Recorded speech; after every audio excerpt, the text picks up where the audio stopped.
ఈ రాత్రి మన ధ్యానము నిమిత్తమై పరిశుద్ధ గ్రంథంలో నుండి ఒక మాట మనం చదువుకుందాం. అందరు తెలుస్తారా? బైబిల్ గ్రంథంలో నుండి ఆదికాండం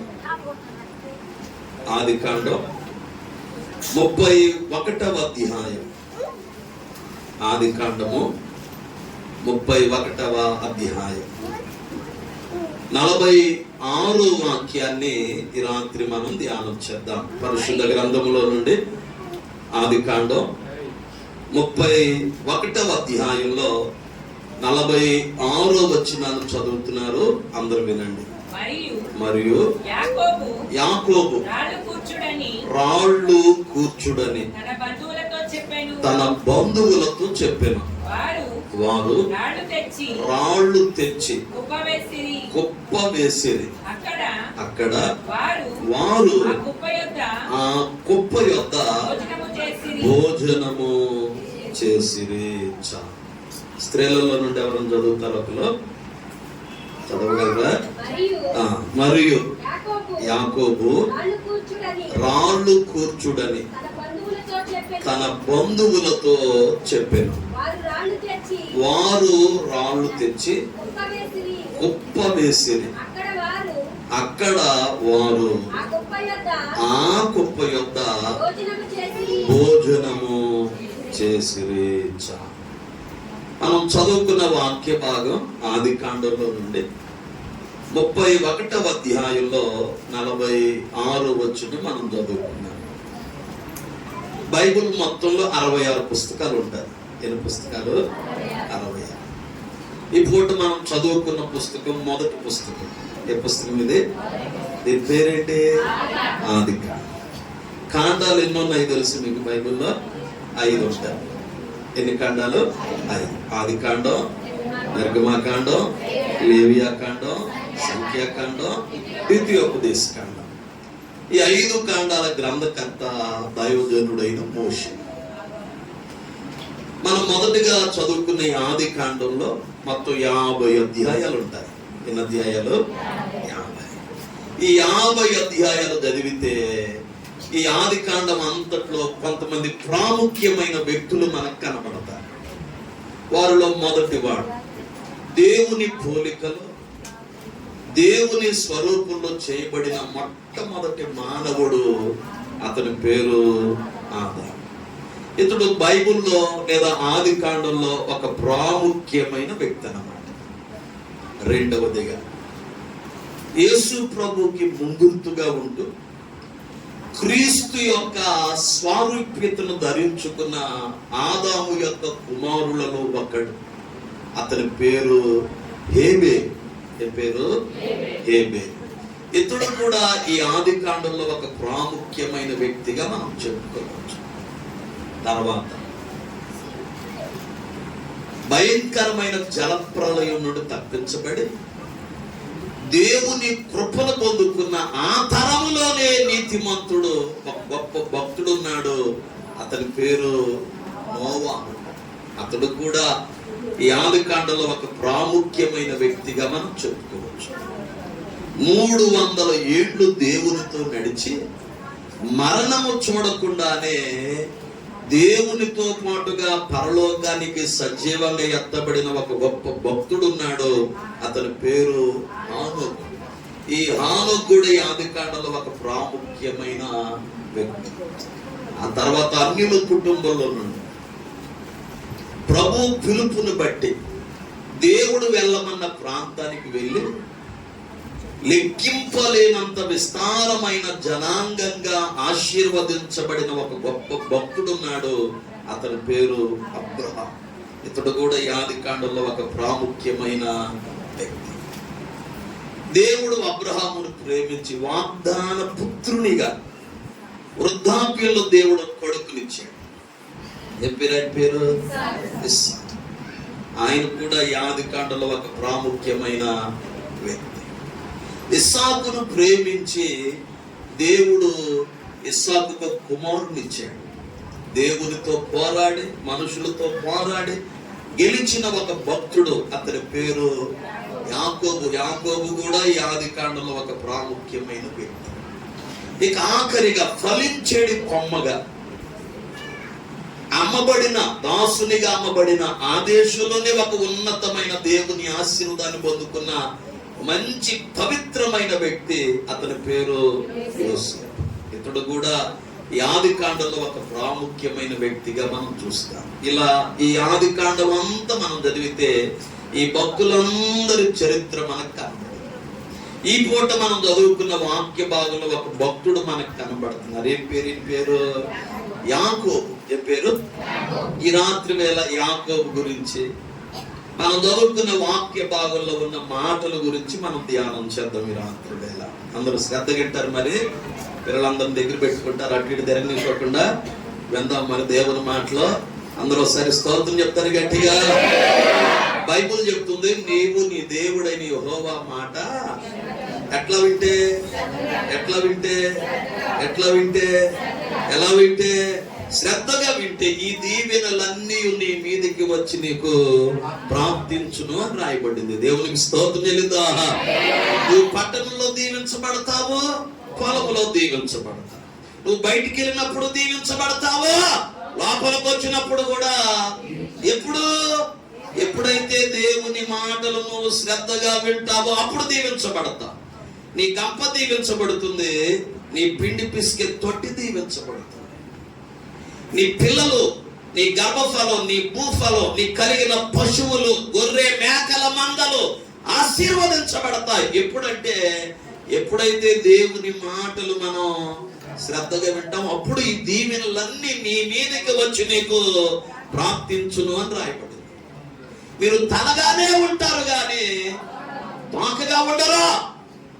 పైవారిగానే మీరు ఉంటారు కానీ క్రింది వారిగా మీరు ఉండరు. ఎప్పుడు ఈ దీవెనలన్నీ మనకి దేవుని మాట.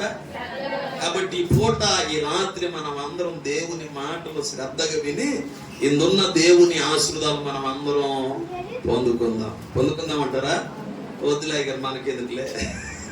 అటెండర్లు ఎవరు ఉన్నారా? ఎవరు లేరు. అందరికి ఏం కావాలి? ఆశీర్వాదాలు కావాలి. దేవునికి స్తోత్రం చెల్లిద్దాం. హల్లెలూయా.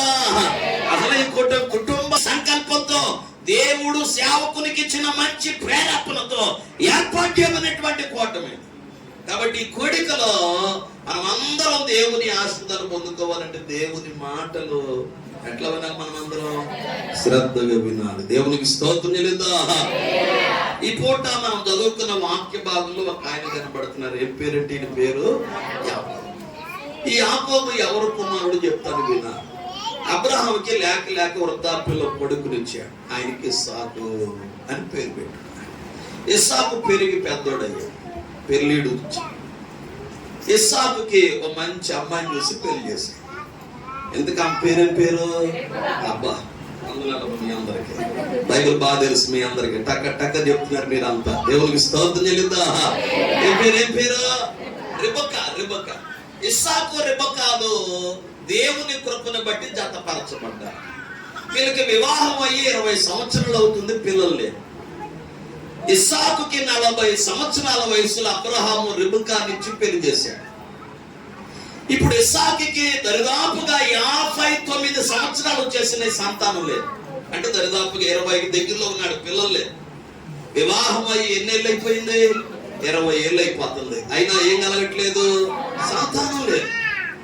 అయితే ఒక దినాన ఇస్సాకు రిబకాలు కలిసి దేవునికి మొరపెట్టుకున్నారు, ప్రార్థన చేసుకున్నారు. ప్రభువా, నా తండ్రిని వృద్ధాప్యంలో జ్ఞాపకం చేసుకున్నా.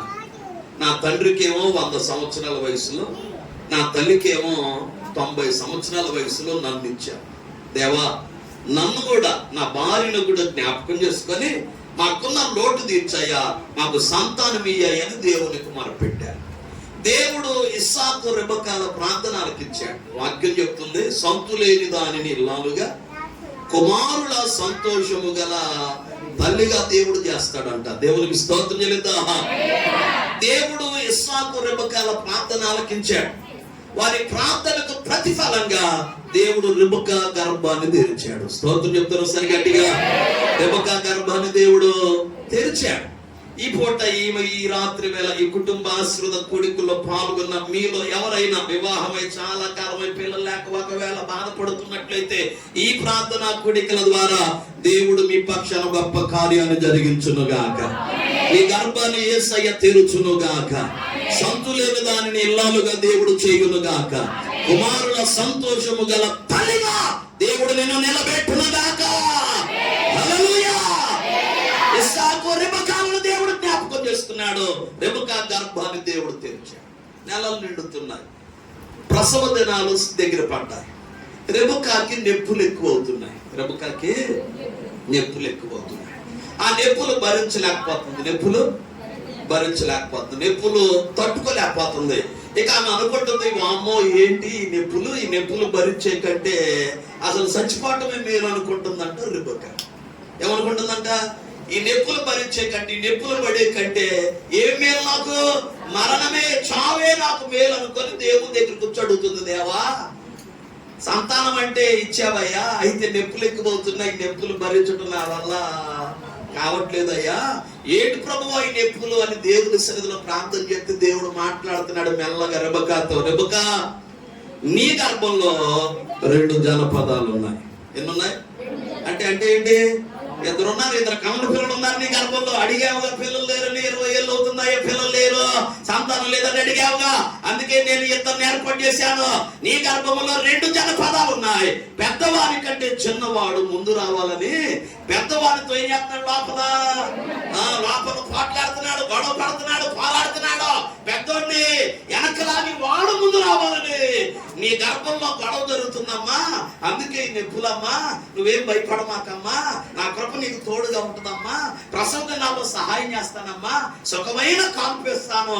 జరగవలసిన నియమం ప్రకారంగా పెద్దోడి ముందొస్తాడు, వాడి మొడిని పట్టుకొని ఎవరా చిన్నోడు వస్తాడమ్మని దేవుడు మెల్లగా చెప్తే ప్రార్థన ముగించుకొని ఎట్టబట్ట నొప్పులు భరించింది. ప్రసవ దినాలు వచ్చిన దేవుడు జ్ఞాపకం చేసుకున్నాడు, మంచి ఆరోగ్యం ఇచ్చాడు, సుఖమైన కాన్పును దేవుడు రెబెకాకి అనుగ్రహించారు. దేవునికి స్తోత్రం చెల్లిద్దా.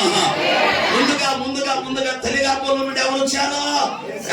పెద్దోడు ఏశావు వచ్చాడు. వాడికి ఏశావు అని పేరు పెట్టుకుంది. వాడు ఎట్ట ఉంటాడు తెలుసా? ఇంకా ఒళ్ళంతా రోమాలు, ఒళ్ళంతా వెంట్రుకలతో ఉంటాడు అనమాట. అందుకే ఏమని పేరు పెట్టిందంటే ఏశావు అని పేరు పెట్టింది. ఆ ఏశావు మడిం పట్టుకొని వచ్చాడు. ఈ పూట మనం నేర్చుకోబోతున్న ఎవరి పేరు? ఎవరు మడిం పట్టుకొని? తన సహోదరుని యొక్క అన్నం మడిమ పట్టుకొని తల్లి గర్భంలో నుండి బయటకు వచ్చాడు. అతనికి ఏమని పేరు పెట్టుకుందంటే నున్నని వాడు. ఎవరంటేనా? ఎవరు? ఈ పేరు యాకోబు. ఏశావుకేమో ఉన్నంత రోమాలు ఉంటాయి, యాకోబేమో నున్నని వాడనమాట. యాకోబు అని పేరు పెట్టుకుంది. ఇద్దరు పెరుగుతున్నారు, పెద్దోళ్ళు అవుతున్నారు. వినాలి జాగ్రత్తగా. ఇస్సాకుకేమో ఏశావు అంటే ఇష్టం. ఎవరికి? పెద్దోడు అంటే తండ్రికి ప్రేమ అన్నమాట. ఎందుకు ప్రేమ చెప్తాయి నాది. ఏశావు పెరిగి పెద్దోడై వేటాడుట ఎందుకు నేర్పరయ్యాడు. వేటకెళ్తాడు, అడవికి వెళ్తాడు, వేటాడుతాడు, మాంసం తెస్తాడు, వండుతాడు. ఆ నాన్నకి పెడితే కమ్మకు బరీగు తిని, కొడుకా నిన్ను మించిన కొడుకు నాకు ఆడున్నాడు కానీ దేనికి రాడా, నువ్వైతే నాకు ముద్ద పెడుతున్నానా అని చెప్పి తండ్రి ఏం చేస్తున్నాడు? పెద్దోడిని ప్రేమిస్తున్నాడు. మామూలు ప్రేమ కాదా. ఇస్సాకు తన ప్రేమంతా ఏశావు మీద పెట్టుకున్నాడు. మరి చిన్నోడు అంటే ఎవరికి ప్రేమ? అది సంగతి. ఇది ఇప్పుడు కాదమ్మా, అప్పటి నుంచే స్టార్ట్ అయింది. దేవునికి స్తోత్రం చెల్లిద్దా. చెప్పండి హల్లెలూయా. ఎందుకని ప్రేమ? ఈ యాకోబు గుడారంలో ఉండేవాడంట, వాళ్ళ అమ్మతో పాటు ఉండేవాడంట, వంటలో తోడ్పడేవాడంట. ఉల్లిపాయలు కోయటం, కొత్తిమీర పెట్టాం, కరేపాకులు పెట్టాం, ఇట్లాంటి చిన్న హెల్ప్ చేసేవాడంటే ఎవరికి? తల్లికే. అందుకనే తల్లి తన ప్రేమంతా ఎవరి మీద? చిన్నోడి మీద. అంటే ఎవరి మీద? ఈ పూట మనం నేర్చుకోబోతున్నా యాకోబు మీద. దేవునికి స్తోత్రం చెప్తారా సరిగట్టిగా? చెప్పండి హల్లెలూయా. ఇలా ఇద్దరు పెరుగుతున్నారు. ఒకరోజు ఏశావు వేటాడి అలసిపోయి మండు టెండలో మెట్ట మధ్యాహ్నం ఇంటికి వచ్చాడు భోజనపు వేళ. యాకోబు వాళ్ళ అమ్మ దగ్గర వంటగదిలో ఉండి బాగా కూరలు చేయటం, వంట చేయటం నేర్చుకున్నాడు. బాగా ఏం చేయటం నేర్చుకున్నాడు? మీకు తెలుసు లేదమ్మా, ఆడవాళ్ళ కంటే ఎవరు చెప్తున్నారా? మగవాళ్ళే బాగా వంట చేస్తారు.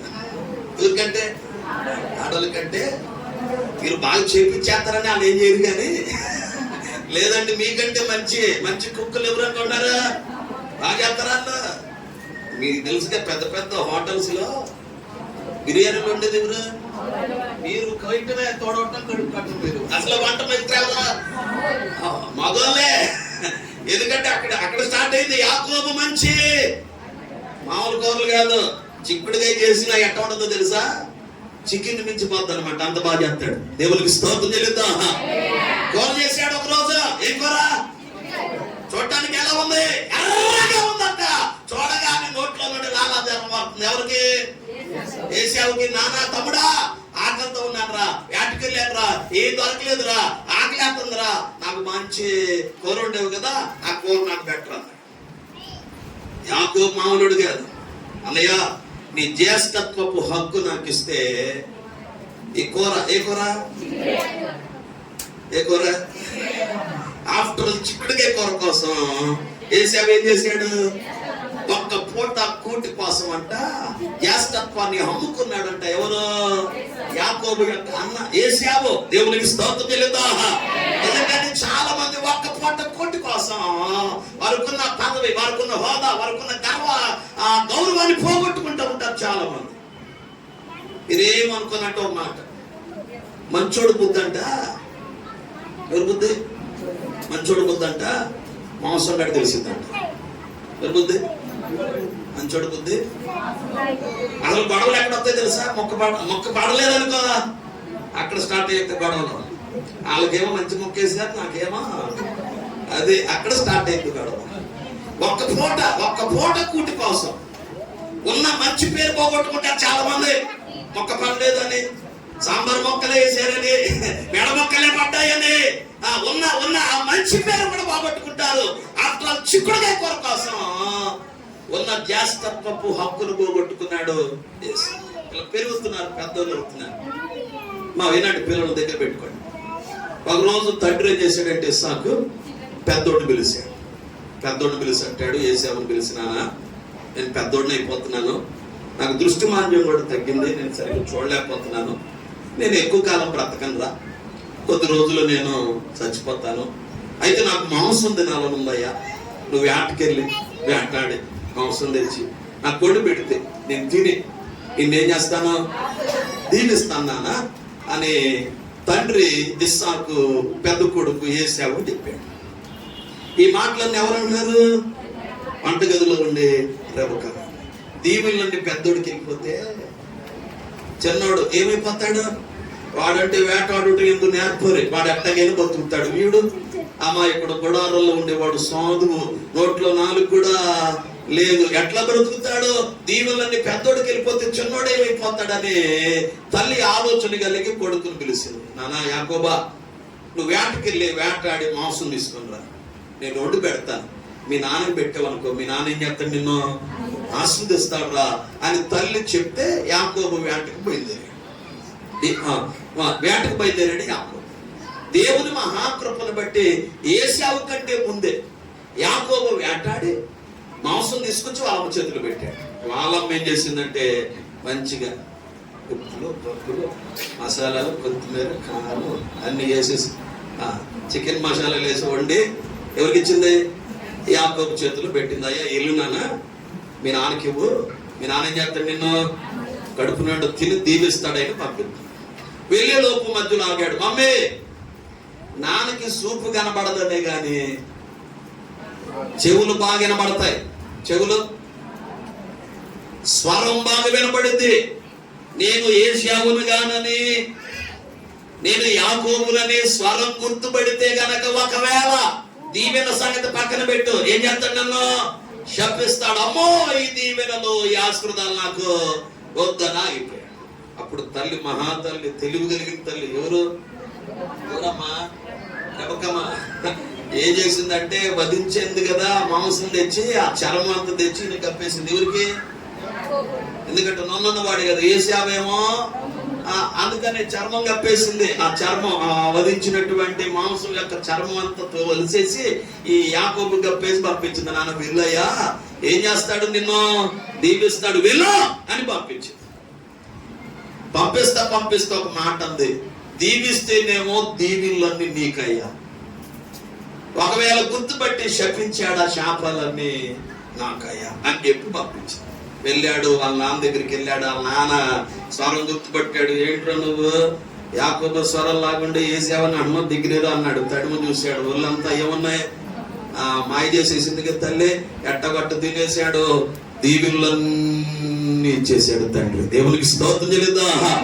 అలాగే తండ్రిని మోసం చేసేసాడు, అన్నను కూడా మోసం చేసేసాడు. ఇప్పుడు తల్లి ఏం చేసిందంటే, నాన్న ఈ దీవులను నువ్వు పొందుకున్నవన్నీ అన్నకు తెలిసి నీ మీద కాపాడతాడురా, వాడు మంచోడు కాదు, కోపిష్టి మూర్ఖుడు రౌద్రుడు, వాడికి ఎంత పాపం ఉంటుందో వాడికి తెలియదురా, ఈ దీవులని నువ్వు పొందుకున్నవని తెలిస్తే నీ మీద కాపాడతాడు, తిడతాడు, కొడతాడు, కొట్టడం ఏంటి, నేను చంపనన్న చంపడానికి వెనుకాడరా, అంతటి కోపిష్టి వాడు. కాబట్టి నీ అన్న కోపం తగ్గేదాకా, మా అన్న ఒకడు ఉన్నాడు, ఆయన ఇంటికి వెళ్ళిపోయా, మీ అన్న పాపం తగ్గాక నేను కబురు పెడతాను, అప్పుడు వద్దులే అని చెప్పి తల్లి ఏం చేసిందంటే కొడుకుని యాకోబుని వాళ్ళ అన్నింటికి పంపించింది. ఎవరాలన్నా? ఆహా, దేవునికి స్తోత్రం చెల్లిద్దా. హల్లెలూయా. ఆయన కాండం అంతా చదివేశారనమాట. మీరు ఏం పేరు, ఇన్ని పేరు, వీళ్ళ అన్న పేరు, రేపు కావాలి అన్న పేరు లాబాను. అంటే యాకోబుకి ఏమవుతాడు వరుసకే? ఎట్టగట్ట బయలుదేరాడు, రాత్రి అయిపోయింది, చీకటి పడిపోయింది, ప్రయాణం ఆపేశాడు, రాయి తలగడగ చేసుకున్నాడు, రాత్రి అంతా పడుకున్నాడు, కల వచ్చింది, ఉదయాన్నే లేచాడు, ఆ రాయి మీద నూనె పోసాడు, దాన్ని అభిషేకించాడు, దేవునికి ప్రార్థన చేసుకున్నాడు, దేవానికి నాకు తోడుకుంటే, కాపాడితే, క్షేమం ఇస్తే, అన్నపానాలు ఇస్తే మళ్ళీ వచ్చేటప్పుడు ఇక్కడ మందిరం కడతాను ప్రభు అని తీర్మానం చేసుకుని మేనమామ ఇంటికి వెళ్ళాడు. మేనమామ ఇంటికి వెళ్ళగానే మేనమామ కూడా చేర్చుకున్నాడు, దేవునికి స్తోత్రం చెప్పుకున్నారు. లాబాను ఇంటిలోనికి వెళ్ళగానే లాబానుకి 2 కూతుళ్ళు ఉన్నారు. లాబానికి ఎంతమంది పిల్లలు? 2 ఆడతారు. ఏం పేర్లు? పెద్దదాని పేరు లేయా, చిన్నదాని పేరు. యాకోబు మేనమామ ఇంట్లో అడుగు పెట్టడం ఆలస్యం. ఎవరు చూశాడు? రాహేలు చూశాడు. రాహేలు చూడ చక్కనిది, సౌందర్యవతి, చూడగానే మనసు పడ్డాడు, ఇష్టపడ్డాడు. పెళ్లి చేసుకుంటే ఎవరు చేసుకోవాలి? రాహేలునే చేసుకోవాలని ఆశ కలిగి మేనమామ దగ్గరికి వెళ్ళాడు. మామయ్య నీ కూతురు నాకు ఇచ్చి పెళ్లి చెయ్యి అన్నాడు. దానికి లాబాను కూడా ఒప్పుకున్నాడు. అన్యునికి ఇచ్చుట కంటే, ఎవరికి ఇవ్వటం కంటే? చెప్పండి గట్టిగా. అన్యునికి ఇచ్చుట కంటే నీకు ఇచ్చుట మీరేం పాపడినట్టు ఒక మాట. దేవుని పిల్లల్ని ఎవరికి ఎత్తున్నారు తెలుసు ఈ రోజుల్లో? ఎవరికి ఎత్తారు? బాప్తిసం పొందిన వాళ్ళు కూడా ఆ పిల్లలు ఎవరికి ఎత్తారంటే దేవుని పిల్లలకి ఇవ్వట్లా. ఎవరికి ఎత్తున్నారు? అన్యులకి ఎత్తున్నారు. వాళ్ళు చక్కగా పాటలు పాడే వాళ్ళు, ప్రార్థన చేసే వాళ్ళు, సండే స్కూల్ నడిపించే వాళ్ళు, మంచిగా దేవుని మందిరంలో ఉండే వాళ్ళు, వీళ్ళు తీసుకెళ్లి ఎవరి చేతులు పెడుతున్నారంటే అన్యుల చేతులు పెడుతున్నారు. ఉన్న భక్తి అంతా పోయి మళ్ళీ లోకలు కలిసిపోయి అన్యులతో కలిసిపోయి అన్యులతో జత కట్టేస్తున్నారు వాళ్ళు. అందుకనే లాబాన్ని అంటున్నాడు, అన్యులకిచ్చుట కంటే నీకిచ్చుట మేలు. అయితే ఒక షరతు, నా కుమార్తెని నీకు ఇచ్చి పెళ్లి చేయాలంటే ఎన్ని సంవత్సరాలు కొలువు చేయాలి? నా దగ్గర 7 ఏళ్ళు కొలువు చేయాలన్నాడు. ఎన్ని ఏళ్ళు? రాహేలు మీద ఉన్న ప్రేమతోనంట 7 సంవత్సరాలు 7 రోజుల్లా గడిచిపోయాడు. ఎన్ని సంవత్సరాలు? 7 సంవత్సరాలు ఎన్ని రోజుల్లాగా? 7 రోజుల్లా గడిచిపోయాడు. ఆ 7 రోజులు కొలువు అనగా 7 సంవత్సరాల కొలువు పూర్తయిన తర్వాత మేనమామ దగ్గరికి వచ్చాడు. మామయ్య నువ్వు చెప్పినట్టుగా కొలువు పూర్తయింది, నీ కూతురు నాకు ఇచ్చి పెళ్లి. రాత్రి ముసుగేసి పెళ్లి చేసి గదిలో పంపించి పొద్దున చూసుకునేప్పటికి ఎవరు పక్కన? ఎవరు? లేయా పుస్తకాలు తుడుచుకుంటుంది, కళ్ళు, జబ్బు కళ్ళు. ఎవరి కళ్ళు? గదిలో నుండి తలుపు దన్నుకొని బయటకు వచ్చేసాడు. మామయ్య ఏంటో నాకు చేసిన పని, చిన్నదాన్ని మన పెళ్లి చేయమని అడిగితే ఎవరిచ్చి నువ్వు నాకు డబ్బు కలదే పుస్తకాలదే ఈ అందవేహీనురాలైనటువంటి లేయా నాకు ఇచ్చి పెళ్లి చేస్తావని కోపడు. దానికి లాభాన్ని అంటాడు, అరే మా ఊరు కట్టడు రా, పెద్దదానికి చేయకుండా చిన్నదానికి ఏం చేయకూడదు? పెళ్లి చేయకూడదు నాన్న. చిన్నదాన్ని కూడా పెళ్లి చేసుకుంటానంటే చిన్నదాన్ని కూడా నీకు ఇస్తాను, కాకపోతే మళ్ళీ 7 సంవత్సరాలు కొలువు చేయాలి నా దగ్గర, మళ్ళీ 7 సంవత్సరాలు కొలువు చేయాలన్నాడు. రాహేలు మీద ఉన్న ప్రేమతో ఆ 7 సంవత్సరాలు మళ్ళీ ఎట్టయిపోయినాయి? 7 రోజుల్లాగా, 1 వారంలా గడిచిపోయినాయి. రాహేలు కూడా పెళ్లి చేసుకున్నాడు. దేవునికి స్తోత్రం చెల్లిద్దాం. అందరూ చెప్పాలి హల్లెలూయా. ఈ లేయానే కాదు, లేయా దాసిని పెళ్లి చేసుకున్నాడు. రాహేలునే కాదు, రాహేలు దాసిని జిల్పా బిల్హాను కూడా ఈ యాకోబు వివాహం చేసుకున్నాడు. దేవుని మహాకృపను బట్టి 12 మంది కొడుకులు, 1 కూతురు. ఎవరికి? యాకోబుకి. ఎంతమంది కొడుకులు? ఎంతమంది? 12 మంది కొడుకులు. ఇప్పుడు ఎట్ట ఉందో తెలుసు నాకు, ఒకటి ముద్దు, 2 వద్దు, 3 వద్దు. ఇదివరకు ఆస్తి ఏంటో తెలుసా? పిల్లలే ఆస్తి. వాడు ముద్ద పెట్టకపోయినా ఇంకోడన్నా అది. ఇప్పుడు ఒకడనే కన్నాం అనుకో, ఈ ఆడే పెట్టకపోతే ఇంకెప్పుడు పెడతాడు నీకు? ఇదివరకు అందుకని 10 మందిని 20 మందిని కనిపిల్ల రోజుల్లో. ఒక చోట పెట్టకపోయినా 2 వాడన్నా ముద్ద. బైబిల్లో ఒక ఆయన ఉన్నాడు, ఆయనకి 70 మంది కొడుకులు. ఎంతమంది కొడుకులు చెప్పండి అమ్మా? ఎవరు కాదు, గిద్యోను. ఏం పేరు? ఎంతమంది కొడుకులు? ఇక్కడ ఒకరికే, ఒక కొడుకే ఇక్కడ మామూలు తట్టుకోలేక భరించలేక, అయ్యారు నా కొడుకు మారేటట్టుగా ప్రార్థన చేయండి అయ్యారు అని ఏడుతున్నారు. ఎంతమంది కొడుకులకి? 1-2 కొడుకులకి. ఆయనకి ఎంతమంది కొడుకులు అంట? 70 మంది కొడుకులు. దేవునికి స్తోత్రం చెల్లిద్దాం. అందరూ చెప్పాలి హల్లెలూయా. దేవుడు యాకోబును దీవించాడు, మంచి భార్యను ఇచ్చాడు, 13 మంది పిల్లల్ని ఇచ్చాడు. వెనక్కి తిరిగి చూస్తే రూపాయలు లేదు ఈయన దగ్గర. 4 భార్యలు ఉన్నారు, 13 మంది పిల్లలు ఉన్నారు, కానీ ఏం లేదు ఈయన దగ్గర. చిల్లి గవ్వ 6 సంవత్సరాలు కష్టపడ్డాడంట. పగలనక, ఎండనక, రాత్రనక, వాననక, మంచనక, చల్లనక కష్టపడ్డాడు. ఎన్ని సంవత్సరాలు? 6 సంవత్సరాలు కష్టపడ్డాడు. అవి 20 సంవత్సరాలు అయిపోయింది. 14 ఏమో కొలుకు అయిపోయింది, 6 ఏమో కష్టపడటానికి అయిపోయింది. మొత్తం ఎన్ని సంవత్సరాలు ఇక్కడ? 20 సంవత్సరాలు అయిపోయింది. 20 సంవత్సరాల తర్వాత తన మేనమామ ఎవరు? లాబాను యాకోబుని చిన్న చూపు చూడటం మొదలు పెట్టాడంట. యాకోబుని చిన్న చూపు చూడటం మొదలు పెట్టాడంట. ఒక రోజు భార్యను పిలిచి చెప్తున్నాడు, అమ్మాయి మొదట్లో వచ్చినప్పుడు మీ నాన్న నన్ను బాగా చూసుకున్నాడు, ఇప్పుడు మీ నాన్నకి నా మీద ప్రేమ కొంచెం తగ్గింది. కాబట్టి దేవుడు గడిచిన రాత్రి నాతో మాట్లాడాడు, నీ తండ్రి ఇంటికి వెళ్ళిపోమని. కాబట్టి నేను బయలుదేరి నా తండ్రి ఇంటికి వెళ్తున్నాను, మీరు వస్తారా అని అడిగాడు. దానికి భార్యలు చెప్పారు, అయ్యా నువ్వు మా యజమానివి, మా ఏలిన వాడివి, నువ్వు ఎక్కడుంటే మేము కూడా అక్కడే కదా, మీతో పాటే మేమంటే రాత్రికి రాత్రే యాకోబు తన భార్యల్ని, పిల్లల్ని, తన కలిగిన ఆస్తిని, దాసదాస్యుల్ని, గొర్రె మేకల మందలను పట్టుకొని బయలుదేరాడు. యాకోబు వెళ్ళిపోయాడన్న సంగతి తర్వాత లాబానుకు తెలుసు. లాబాను కంగారుగా యాకోబు వెళ్ళిపోయాడని యాకోబును కలుసుకున్నాడు. దేవుని మహాకృపను బట్టి యాకోబు, లాబాను ఇద్దరు గిలాదు అనే పర్వతం మీద ఎదురుపడ్డారు. అక్కడ ఇద్దరు మాట్లాడుకున్నారు. లాబాను అంటాడు, యాకోబా ఎందుకలా రాత్రికి రాత్రి చెప్ప పెట్టకుండా వెళ్ళిపోతాం, మాట చెప్తే నేను పంపించేవాడిని అన్నాడు. లేదులే మామయ్య, దేవుడు నాతో చెప్పాడు, అందుకే వెంటనే బయలుదేరాల్సి వచ్చింది అని చెప్పాడు. అప్పుడు యాకోబును లాబాను ఏం చేశారంటే చక్కగా మాట్లాడుకొని మంచి నిర్ణయానికి వచ్చి, ఈ రాత్రి ఎక్కడ ఉందాం, భోజనం చేద్దాం, పొద్దున్న నీ దారి నువ్వు వెళ్ళిపో, నా దారి నేను వెళ్ళిపోతానని చెప్పుకున్నాను, మాట్లాడుకున్నాను. ఇక యాకోబు ఏం చేశాడంటే మనం చదువుకున్న వాక్య భాగంలో తన బంధువులు పిలిచి వాళ్ళతో చెప్తాడు అనమాట, అయ్యా అది అక్కడ రాళ్ళు ఉన్నాయి చూసారా, ఆ రాళ్ళని తెచ్చి ఒక కుప్పలాగేయండి అని చెప్పాడు. ఎవరితో? బంధువులతో. మనం చదువుకున్న వాక్య భాగం తెరవండి మరలా ఒకసారి. ఆదికాండం 31వ అధ్యాయం ఎన్నో వచనం? 46వ వచనం. మరియు యాకోబు రాళ్ళు కూర్చుడని తన బంధువులతో చెప్పాను. చాలు, దేవునికి స్తోత్రం చెల్లిద్దాం. ఆమేన్, హల్లెలూయా. యాకోబు వచ్చిన బంధువులతో, లాబాను కుటుంబ సభ్యులు ఉన్నారే వాళ్ళతో చెప్తున్నాడు బంధువులతో, అయ్యా అది అక్కడ రాళ్ళు ఉన్నాయి కదా, ఆ రాళ్ళన్నీ తెచ్చి ఒక చోట వేయండి అని చెప్పాడు.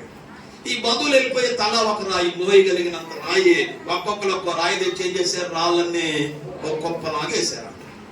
ఆ రాత్రి అక్కడే వారు బస చేసి అక్కడే వారు భోజనం చేశారు అన్నట్లుగా మనం చదువుకున్న వాక్య భాగంలోనే ఆ మాట మనం.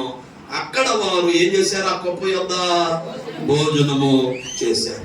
ఆ కుప్పకి భక్తులు పేరు పెట్టుకున్నారనమాట. లాబాను ఆ కుప్పకి ఏమని పేరు పెట్టాడంటే యగర్ సాహా దూత అనే పేరు పెట్టుకున్నాడు. దానికి యాకోబు ఏమని పేరు పెట్టాడంటే గలేదు అనే పేరు పెట్టాడు. కింద రాయబడింది 47వ వచనంలో, లాబాను దానికి యగర్ సాహాదోత్ అని పేరు పెట్టాను, అయితే యాకోబు దానికి గలేదు అనే పేరు పెట్టాడు. 48వ వచనం ఆఖరి లైన్లో ఉంటుంది, దానికి మిస్పా అనే పేరు కూడా పెట్టుకున్నట్లుగా లేఖన భాగాల్లో మనం చూడగలుగుతున్నాం. దేవునికి స్తోత్రం చెల్లిద్దాం.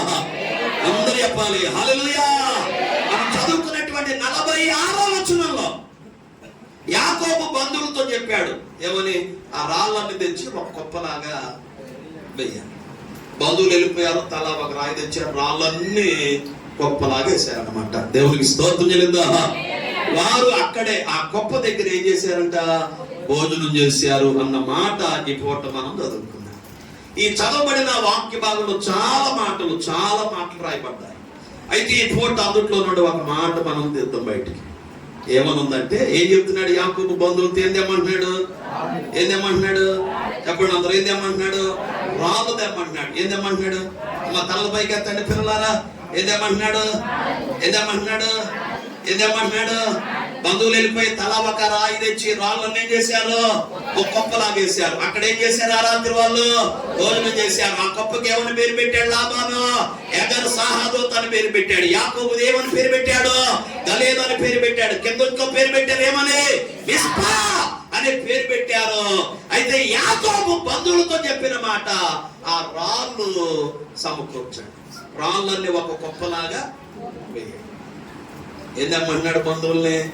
రాళ్ళు. ఏంటి? ఈ భూమి మీద ఎన్నో రాళ్ళు ఉన్నాయి. ఈ భూమి మీద ఎన్ని? మీకు తెలిసిన పేర్లు ఏమైనా ఉన్నాయి? రాళ్ళు పేర్లు ఏమైనా తెలుసు మీకు? తెలీదు మీకేమి? ఇటుక రాళ్ళు తెలీదా? సిమెంట్ రాళ్ళు తెలీదా? నాపు రాళ్ళు తెలీదా? ఏపరాళ్ళు తెలుసా? తెలీదా? ఇంకేంటి? సిమెంట్ రాళ్ళు, పాల రాళ్ళు, కంకర రాళ్ళు, ఇంకే రాళ్ళు ఉన్నాయి. ఏ రాళ్ళు? గొలగ రాళ్ళు.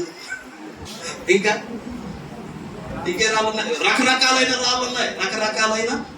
ఈ భూమి మీద వెలగలిగిన రాళ్ళు ఉన్నాయి.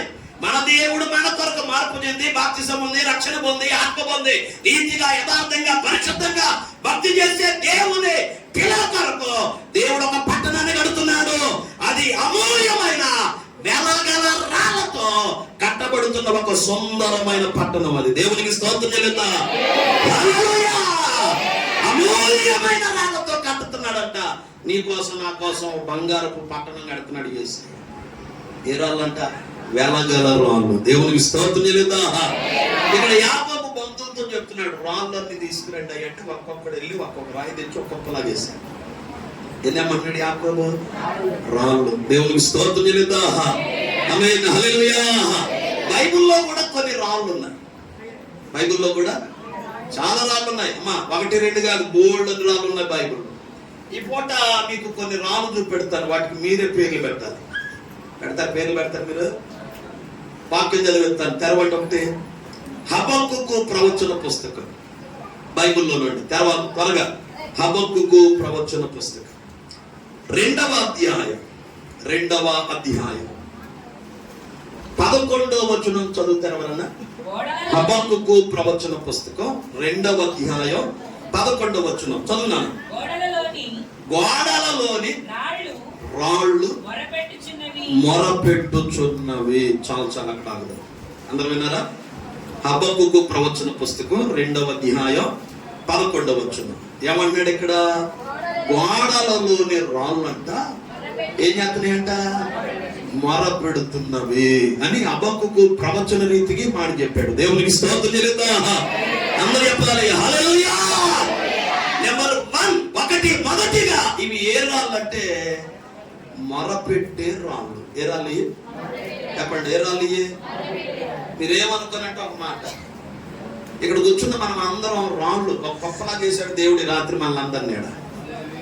అక్కడో రాయి తెచ్చి దేవుడి రాత్రి మనల్ని అందరినీ చేశాడు. 20వ తారీఖు కుటుంబ ఆశీర్వాద కూడికలో మందిరంలో గొప్పలకు పడేశాడు మనల్ని. ఈ రాళ్ళను ఏ రాళ్ళుగా ఉండాలి? పూట మనం చదువుకున్న హబక్కుకు ప్రవచన పుస్తకం 2వ అధ్యాయం 11వ వచనం ప్రకారంగా ఇవి మొరపెట్టే రాళ్ళుగా ఉండాలి. ఈ రాళ్ళు ఈ కూడికలో పాల్గొన్న మీరు అందరూ ఏ రాళ్ళుగా ఉండాలి? మీరంతా చెప్పండి, ఏ రాళ్ళుగా ఉండాలి మీరందరూ? ఈ కూడికలో పాల్గొన్న ప్రతి ఒక్కరు ఒక్కొక్కరు మొరపెట్టే రాళ్ళ వలె ఉండాలన్నమాట. దేవునికి స్తోత్రం చెల్లిద్దా. హబక్కుకు ప్రవచనం ఎత్తి చెప్తున్నాడు, గోడలలోని రాళ్ళు దేవునికి ఏం చేస్తున్నాయంట? మొరపెడుచున్నవే. ఇక్కడ కూర్చున్న ఒక్కొక్కరు మొరపెట్టే రాళ్ళు ఉండాలి మీరంతా. చిన్న పిల్లలు మొదలుకొని పెద్దల వరకు అందరు, యవనస్తులు, స్త్రీలు, పురుషులు భేదం లేదు. అందరూ ఒక్కొక్కరు ఎలా మారిపోవాలంటే మొరపెట్టే రాళ్ళ వలె మారాలన్నమాట. దేవునికి స్తోత్రం చెల్లిద్దా. చెప్పండి హల్లెలూయా. మన కుటుంబాలు దీవించబడాలంటే మనం ఏ రాళ్ళ వలె ఉండాలి? మొరపెట్టే రాళ్ళ వలె ఉండాలి. మన కుటుంబంలో ఉన్న శాపం తొలగిపోవాలంటే, మన కుటుంబంలో ఉన్న సమస్యలు పోవాలంటే, మన కుటుంబంలో ఉన్న ఇరుకులు ఇబ్బందులు తొలగిపోయి దేవుని ఆశీర్వాదాలు పొందుకోవాలంటే ఏ రాళ్ళుగా ఉండాలి? మనం ఈ పూట మొరపెట్టే రాళ్ళ వలె మనం అందరం ఉండాలి. దేవునికి స్తోత్రం చెల్లిద్దాం. హల్లెలూయా. మీరేమనుకోనంటే ఒక మాట, మొరపెట్టే రాళ్ళుగా ఉన్నారు మీరు? మొరపెట్టే రాళ్ళ వల్లే ఉన్నారా? మొరపెడుతున్నారా? నీ భర్త కోసం, నీ భార్య కోసం మొరపెడుతున్నావా? నీ పిల్లల కోసం మొరపెడుతున్నావా? నీ కుటుంబం కోసం మొరపెడుతున్నావా? సేవకుల కోసం మొరపెడుతున్నావా? సంఘం కోసం, మందిరం కోసం, ఆత్మల రక్షణ కోసం మొరపెడుతున్నారా? మొరపెట్టే రాళ్ళ వల్లే ఉన్నారా మీరు? ఈ పూట మనం ఏ రాళ్ళ వల్లే ఉండాలి? మొరపెట్టే రాళ్ళ వల్లే మనం మారాలి. దేవునికి స్తోత్రం చెల్లిద్దాం. ఏదో ఉద్యోగం వెళ్ళిపోయామన్నట్టుగా కాదు, మనం మోకాలు వేసి ప్రార్థన చేస్తే అసాధ్యమైన కార్యాలు సాధ్యం అవ్వాలి. మనం మోకరించి ప్రార్థన చేస్తే సింహాలను దూరమయ్యబడాలి. మనం మోకరించి ప్రార్థన చేస్తే చెరసాల పునాదులు కదిలిపోవాలి. భక్తులు మోకరించి ప్రార్థించగా వారు కూడి ఉన్న చోటు కంపించెను అని రాయబడింది. అలా ఉండాలి మనం ప్రార్థన చేస్తే. దేవునికి స్తోత్రం చెల్లిద్దాం. ఈ రోజుల్లో ప్రార్థన అంతా మారిపోయిందండి. మీరేమన్నా అనుకున్నా అనుకోకపోయింది, ప్రార్థనే మారిపోయింది. ఇదివరకు మోకాలు ఎత్తే టైమే తెలిసేది కాదు అసలు. ఇదివరకు ప్రార్థనకు కూర్చుంటే ఏం తెలిసేది కాదు. ఇప్పుడు ఫోన్ పక్కన పెట్టి మరి కూర్చుంటున్నారు. ఎంత టైం? ఫోన్ నొక్కుంటా 10 అయిందా, 10:30 అయిందా అని టైం చూసుకుంటూ ప్రార్థన చేస్తున్నారు. ఇప్పుడు అంతా మారిపోయింది ప్రార్థన అంతా. ఇప్పుడు 10 నిమిషాలు గట్టిగా మోకాలేసి ప్రార్థన చేస్తారు. మా మందిరంలో నాకులాగా మోకాలేసి ప్రార్థన చేసేవాళ్ళు ఎవరు?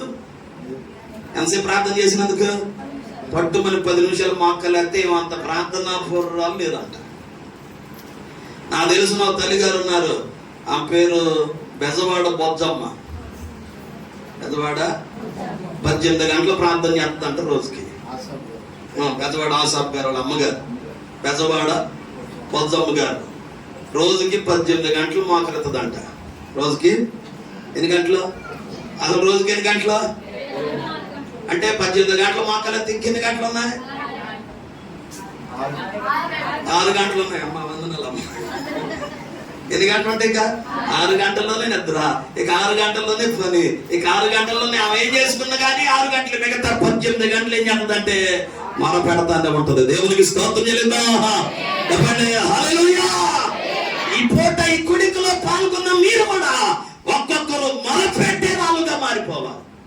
ఎప్పుడు మోకాళ్ళ మీద ఉండాలి మీరు, ఎప్పుడు మొరపెడతా ఉండాలి, ఎప్పుడు ప్రార్థన చేస్తూ ఉండాలి, ఎప్పుడు దేవుని సన్నిధిలో కన్నీళ్లు గారుస్తూ ఉండాలి. మీరు మొరపెట్టండి, దేవుడు అద్భుతాలు చేస్తాడు. మీరు మొరపెట్టండి, దేవుని కార్యాలు మీరు చూస్తారు. మీరు మొరపెట్టండి, అసాధ్యమైన కార్యాలు యేసయ్య సాధ్యం చేస్తాడు. దేవునికి స్తోత్రం చెల్లిద్దాం. యేసు ప్రభు చెప్పాడు, ప్రార్థన వలననే గాని మరి దేని వలనైనను ఈ విధమైనది వదిలిపోవుట అసాధ్యం అని యేసయ్య చెప్పాడు. అసాధ్యమైనవి కూడా ప్రార్థన ద్వారా ఏమవుతాయి? సాధ్యమవుతాయి. దేవునికి స్తోత్రం చెల్లిద్దాం. యవనస్తునికి దెయ్యం పట్టింది, మోగ చెవిటి దెయ్యం. ఏ దెయ్యం? ఏ దెయ్యం? ఏ దెయ్యం? మోగ చెవిటి దెయ్యం. ఈ దెయ్యం పట్టినప్పుడు అలా వీడు నిప్పుల్లో దిగుతున్నాడంట. ఎందుట్లో?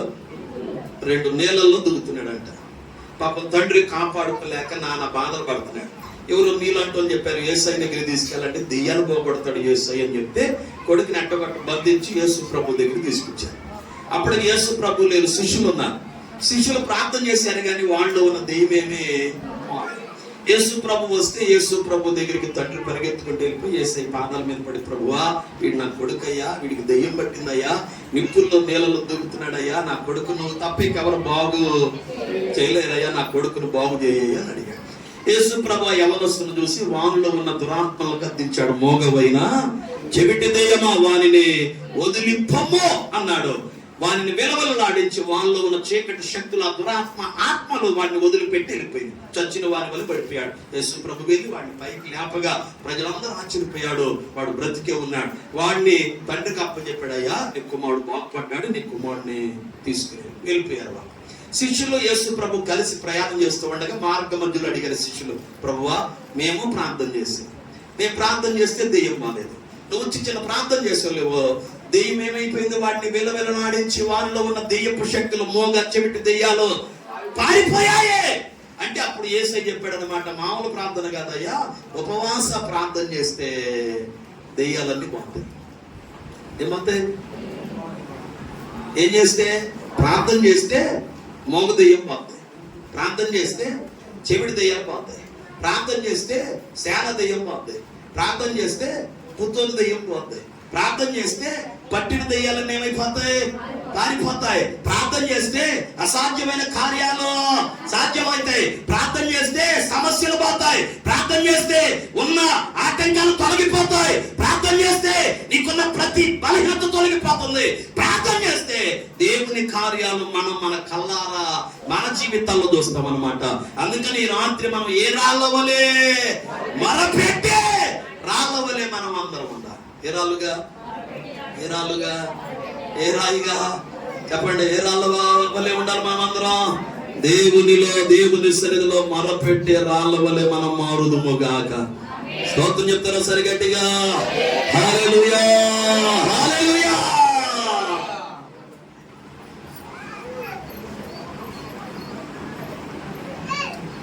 దేవుని కృపను బట్టి దేవుని పరిచయంలో ఉండగా దేవుడు నాకు బండి ఇచ్చాడు. ఆ బండి ఒక విచిత్రమైన బండి అన్నమాట. అది ఆగితే స్టార్ట్ అవ్వదు, స్టార్ట్ అయితే అట్లాంటి ఒక మంచి బండి ఇచ్చాడు దేవుడు నాకు. మామూలు బండి కాదు అసలు. ఆ బండితో ఎన్ని ఇబ్బందులు పడ్డానో, చాలా అంటే చాలా బాధలు పడ్డాను. ఉదాహరణకి ఇలా మీటింగ్ వచ్చాను అనుకోండి, బండి ఆగిపోతుంది, మళ్ళీ స్టార్ట్ అవ్వదు. కొట్టి కొట్టి కొట్టి కొట్టి ఎప్పుడుకో కొట్టిన గంటకి స్టార్ట్ అయ్యింది అనమాట బండి. ఈ గంట కొట్టేపాటికి, బండి కిక్కు కొట్టేపాటికి అయ్యగారు పెట్టిన భోజనం అంతా తరిగిపోద్ది. దేవునికి స్తోత్రం చెల్లిందా? చాలా బాధలు పడ్డా, చాలా ఇబ్బందులు పడ్డా. అయితే ఒక రోజు తీర్మానం చేసుకున్నా, ఏదేమైనా ఈ బండి అమ్మేసి కొత్త బండి తీసుకున్నాను. బండి అమ్మేసి ఈ పాత బండి అమ్మైతే 10,000 వస్తాయి. నెల 2,000 కడితే పాత బండి అమ్మేసి కొత్త బండి ఈఎంఐలో తీసుకుందామని ఆలోచన కలిగి ప్రార్థన చేస్తున్నాను. మా చర్చిలో శారమ్మ అమ్మని ఒక ఆమె ఉంది. ఏం పేరు? శారమ్మ అమ్మ. ఆమెకి 90 సంవత్సరాల పైన ఉంటాయి, 90 పైన ఉంటుంది. ఆమెకి 20,000 పెన్షన్ వస్తుంది. 20,000 అలా ఆయనదో 10,000, ఆమెదో 10,000. ఎంత? దశమ భాగం కింద 2,000 వస్తుంది నాకు. ఎంత? నాకు కొంచెం ధైర్యం కలిగింది, ఉన్న బండి అమ్మేద్దాం, కొత్త బండి తీసుకుందాం. నెలకెంత? 2,000. ఎవరిస్తారు నాకు? శారమ్మ అమ్మ ఉందని ఉన్న పాత బండి అమ్మేసి డబ్బులు ఆ 10,000 కట్టేసి దానికి తోడు ఇంకో 5,000 వేసి కొత్త బండి కొనుక్కున్నా. సంతకాలు పెట్టించుకొని తాళం ఎంత ఆ మేనేజర్ గారు మాట్లాడినాడు, అయ్యగారండి ఆగస్టు నెలలో బండి తీసుకున్నా, సెప్టెంబర్ గ్రేస్ కట్టక్కర్ల మీరు, అక్టోబర్ 10వ తారీఖు కల్లా 2,000 బ్యాంకులో పడాలి అయ్యగారని చెప్పి ఆర్డర్లాగా చెప్పి బండి తాళాలు నా చేతులు పెట్టాడు. ఆగస్టు నెలలో బండి తీసుకున్నాం. నేను, అమ్మగారు, పిల్లలు బండి మీద తిరుగుతున్నాం. ఆ కొట్టం, ఈ మీటింగ్, ఆ పుట్టినరోజు, ఈ ఫంక్షన్, ఆ పెళ్లికి, ఈ కొట్టడానికి తిరుగులు తిరుగుతున్నాం. దేని మీద? ఆగస్టు అయిపోయింది, సెప్టెంబర్ అయిపోయింది, అక్టోబర్ నెల స్టార్ట్ అయింది. ఆ చర్చిలో 10వ నెలలో మీటింగ్లు పెడతాం, ఉపవాస కుట్టాలి. 5, 6, 7 తేదీలో మీటింగ్లు పెట్టారు. మా అమ్మగారు చెప్పింది, అయ్యగారండి ఆఖరి రోజు అందరికి నేనే భోజనాలు వండుతాను. 70 మంది దాకా, 70-80 మంది దాకా ఉంటారు. అలా అందరికి భోజనాలు పెట్టింది ఆమె. ఎవరు? శారమ్మ. ఈ 8వ తారీఖు జీతం పెన్షన్ పడింది. 9 నెత్తే 10 తీసుకెళ్ళిపోయి నేనేం చేయాలి? బ్యాంకులో పడేస్తే వాళ్ళే తీసుకుంటారు, మనం ఏం కట్టక్కర్లా. దేవునికి స్తోత్రం చెల్లిందా? అంతా కొట్టమంతా అయిపోయింది. 9ంటికి అయిపోయింది భోజనాలు, 10ంటికల్లా అయిపోయినాయి. ఎవరికల్లా వెళ్ళిపోయాం, అందరూ పడుకున్నారు. పొద్దున్న 5ంటికి ఫోన్ వచ్చింది నాకు. మార్నింగ్ 5 గంటలకు ఫోన్ వచ్చింది. వాళ్ళ మనవరాలు ఫోన్ చేసింది, అయ్యగారండి వందనాలు అయ్యగారు. ఏంటమ్మా ఎలా పాల లేకుండా పొద్దున్న 5ంటికి ఫోన్ చేసి ఏంటి సంగతి అంటే అప్పుడు మెల్లో చెప్తుంది, అయ్యగారండి శారమ్మ అమ్మ 4:30కి ప్రభు నందు చచ్చిపోయింది అయ్యగారు. స్తోత్రం, హల్లెలూయా. నా గుండె జారిపోయింది అప్పటికి. ఎందుకు? మా అమ్మ డబ్బులు ఇవ్వకుండా చచ్చిపోయింది, డబ్బులు కట్టకుండా.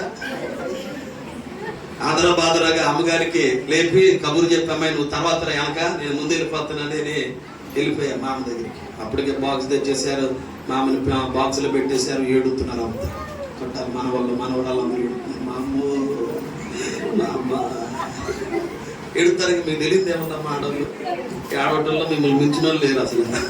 ఏడవాలంటే మీరే, ఏడిపించాలన్నా మీరే, మిమ్మల్ని మించిన వాళ్ళు అసలు ఈ భూమి మీద లేరు కనుక లేరు. దేవునికి స్తోత్రం చెల్లిద్దా.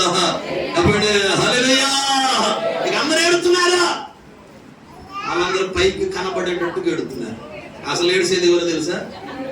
నేను ఏడుతున్నా. మా అమ్మ ఎంత పని చేసావు మా అమ్మ, నువ్వున్నావని, నువ్వు బతుకున్నావని, నువ్వు నెల నెల దశంబాగెత్తావని, నిన్ను నమ్ముకొని ఉన్న బడ్డి అమ్మి పారేసి కొత్త బడ్డి తీసుకుంటే మొదటి నెల కూడా కట్టుకోకుండా ఏం చేసావా? ఇప్పుడు నా బండికి డబ్బులు ఎవడు కడతాడా?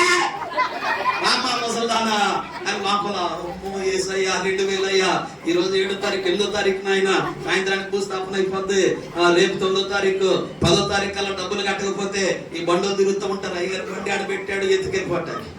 మరి మొదటి నెల కట్టకపోతే ఎట్టగా? పాస్టర్ గారు ఉన్న దూరం ఉండాలిగా. ఏడుతున్నాను, అందరూ పైకి ఏడుతున్నారు. మా అమ్మ నేను లోపల గుండె పగిలిపోయాక. మరి ఏడితే పాస్టర్ గారు కూడా ఏడితే బాగోదు కదా. అందుకని బయటికి కనబడుకోకుండా అసలు ఏడిసేది ఎవరంటే సొంటారు కదా. నేను ఏడుతున్నాను లోపల. ఏమి ఏడిపేడు ఇక పెట్టి మోసుకొని వెళ్తున్నారు. మా అమ్మ అని ఎంతపడుతుంది అంత. నేను ముందు నడుస్తా పాడతా పరదేశంలో మా ప్రియులారా అంటున్నా కానీ లోపల మా అమ్మ బలి పని చేసేవా మా అమ్మ, చూసారా మా అమ్మ ఎంత పని చేసేవా మా అమ్మ అని వెళ్తున్నా. భూస్థాపన దగ్గరికి వెళ్ళాం.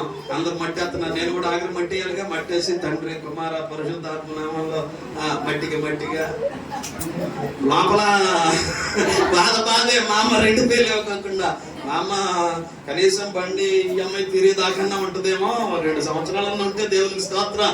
మా అమ్మ ఇచ్చా 2000తో దశభాగంతో ఏం చేయొచ్చు, బండి నెట్టేయచ్చులే అనుకున్నాను. మా అమ్మ మొదటి నెలే కట్టుకోకుండా మా అమ్మ వెళ్ళిపోయింది. భూస్థాపన చేస్తాం, మట్టేసి ప్రార్థన చేస్తుంటే దేవుని స్వరం నాకు వినపడింది. దేవుడు నాతో మాట్లాడు, మనుషులను నమ్ముకున్నట్టు కంటే యెహోవాను ఆశ్రయించుట మేలు అని మాట్లాడాడు దేవుడు నాతో. దేవునికి స్తోత్రం చెల్లిందా. మట్టేస్తానే తీర్మానం చేసుకున్న దేవా, ఇక ఈ రోజు నుండి శారమ్మ కాదు కదా, వాళ్ళ అమ్మని కానీ వాళ్ళ పిల్లలు కానీ ఏ మనుషుని నేను నమ్మను, నిన్నే నమ్ముతానయ్యా అని తీర్మానం చేసుకున్నాను. ఒకవేళ నేనే ఉన్నానో నమ్ముకుంటే దేవుడు ఏం చేస్తాడు చెప్పండి? శారమ్మను కదా వాళ్ళ అమ్మ మేరమ్మ ఉంది, ఆమెను కూడా ఏం చేస్తాడు నమ్ముకుంటే? ఆమె కూడా దేవుడు తీసుకెళ్ళిపోతాడు. అందరిని తీసుకెళ్ళిపోతే సంఘంలో ఎవరంటారు? ఇక నాకు గోడలు చెప్పుకోవాలి వాక్యం. అందుకని తీర్మానం చేసుకున్న దేవ ఇక ఎవరిని నమ్మనయ్యా అని భూస్థాపన అయిపోయింది. ఇంటికి వెళ్ళిపోయాను. 8వ తారీఖు రాత్రి మోకాలేసి ప్రార్థన చేసాం, నేను నా భార్య. 9వ రోజు 3వ రోజు కొట్టం. దేవునికి స్తోత్రం చెల్లిద్దా. హల్లెలూయా. పగలు 3వ రోజు ఆదరణ కొట్టం పెట్టాం. వాళ్ళ అమ్మాయి మేరమ్మ ఆమె ప్రార్థన అయిపోయిన తర్వాత కానుక చేతులు పెడతా మాట చెప్పింది, అయ్యారండి రాత్రి దేవుడు నాతో మాట్లాడాడు. ఇప్పుడు దాకా దశభాగం ఇవ్వలేదు, నేను దొంగిలిచ్చాను. అయితే రాత్రి దేవుడు నన్ను గద్దించాడు. ఈ నెల నుండి మానకు దశభాగం ఇస్తాను అయ్యారని చెప్పి కొంత డబ్బులు నా చేతులు పెట్టింది. తీసుకున్నాను, ప్రార్థన చేసుకున్నాను. కూటమి అయిపోయింది, ఇంటికి వెళ్ళిపోయాం. లెక్కేస్తే దేవునికి స్తోత్రం 500 కాగితాలన్నీ 1 2 3 చెప్పండి 4 చెప్పండి 5 చెప్పండి అక్కడ దాకాగే. దేవుని స్తోత్రం చెప్తున్నా. దేవా మా అమ్మ ఉంటే 2000 మా అమ్మను తీసుకున్నావు, మీరమ్మని ఇచ్చావు, మీరమ్మ అయితే 3000 అయ్యా. దేవునికి స్తోత్రం ఆయన అనుకున్నా. దేవునికి స్తోత్రం చెప్తున్నా సరి గట్టిగా చెప్పండి. హల్లెలూయా. మనం దేవుని సన్నిధిలో మొరపెడితేనండి మనకు కావలసిన దానికంటే దేవుడు ఎక్కువిస్తాడు.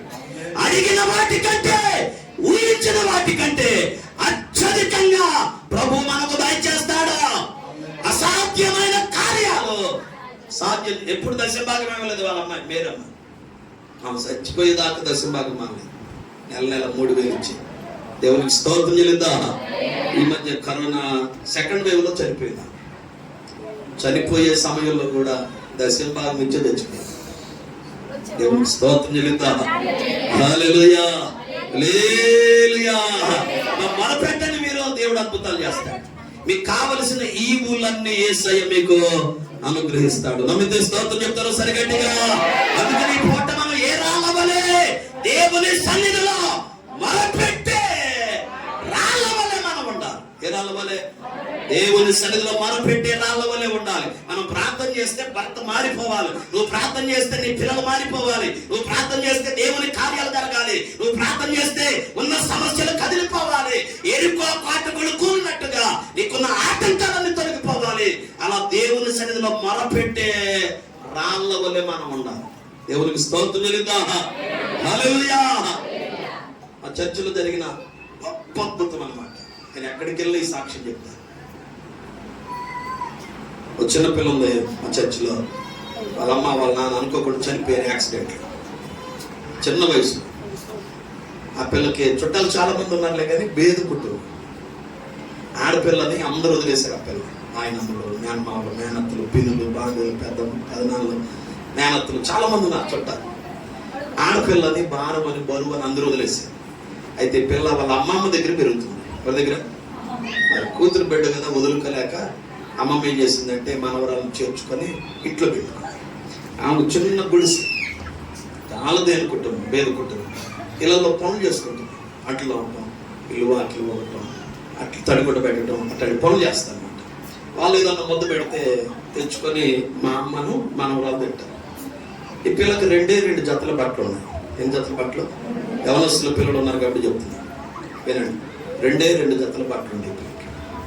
ఒకటి ఒంటి మీద, ఒకటేమో దండ మీద. పక్కనే గవర్నమెంట్ స్కూల్ ఉంటే స్కూల్లో చదువుకుంటాకెళ్ళి చక్కగా పాటలు పాడిద్ది, చక్కగా వాక్యం జరిపిద్ది, చక్కగా పరిచయం చేస్తుంది, చక్కగా డ్రమ్ కొట్టిద్ది. ఎక్కడ కొట్టమంటే అక్కడ కొత్తది ఆ పిల్ల.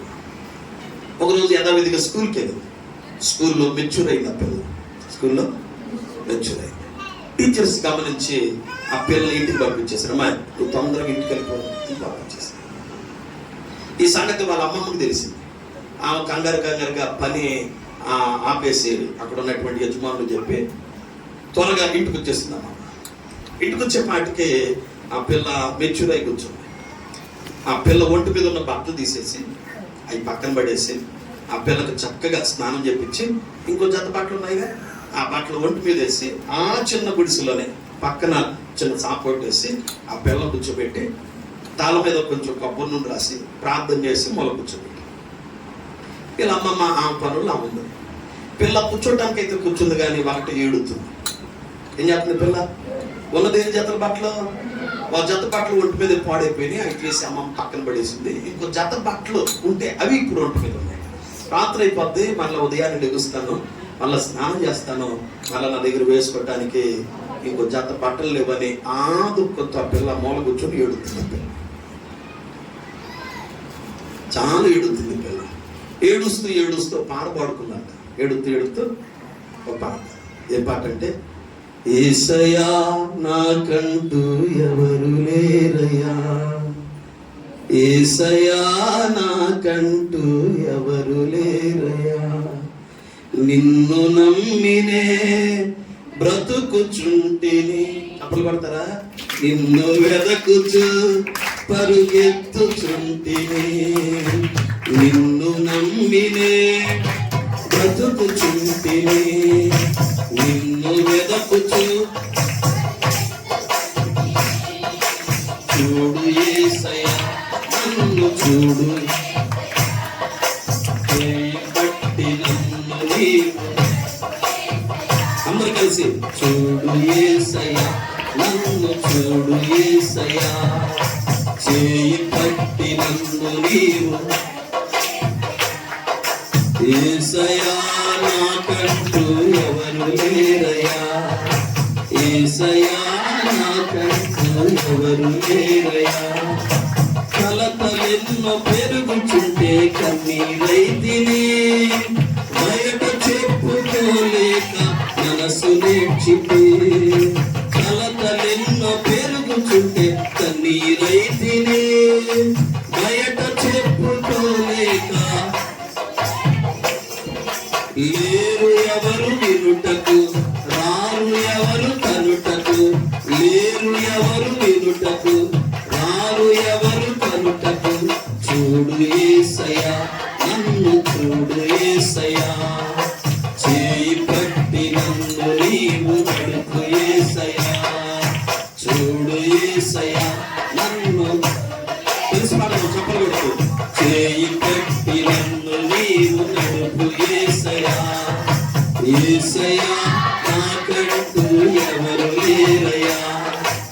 యేసయ్యా నాకంటూ ఎవరు లేరయ్యా.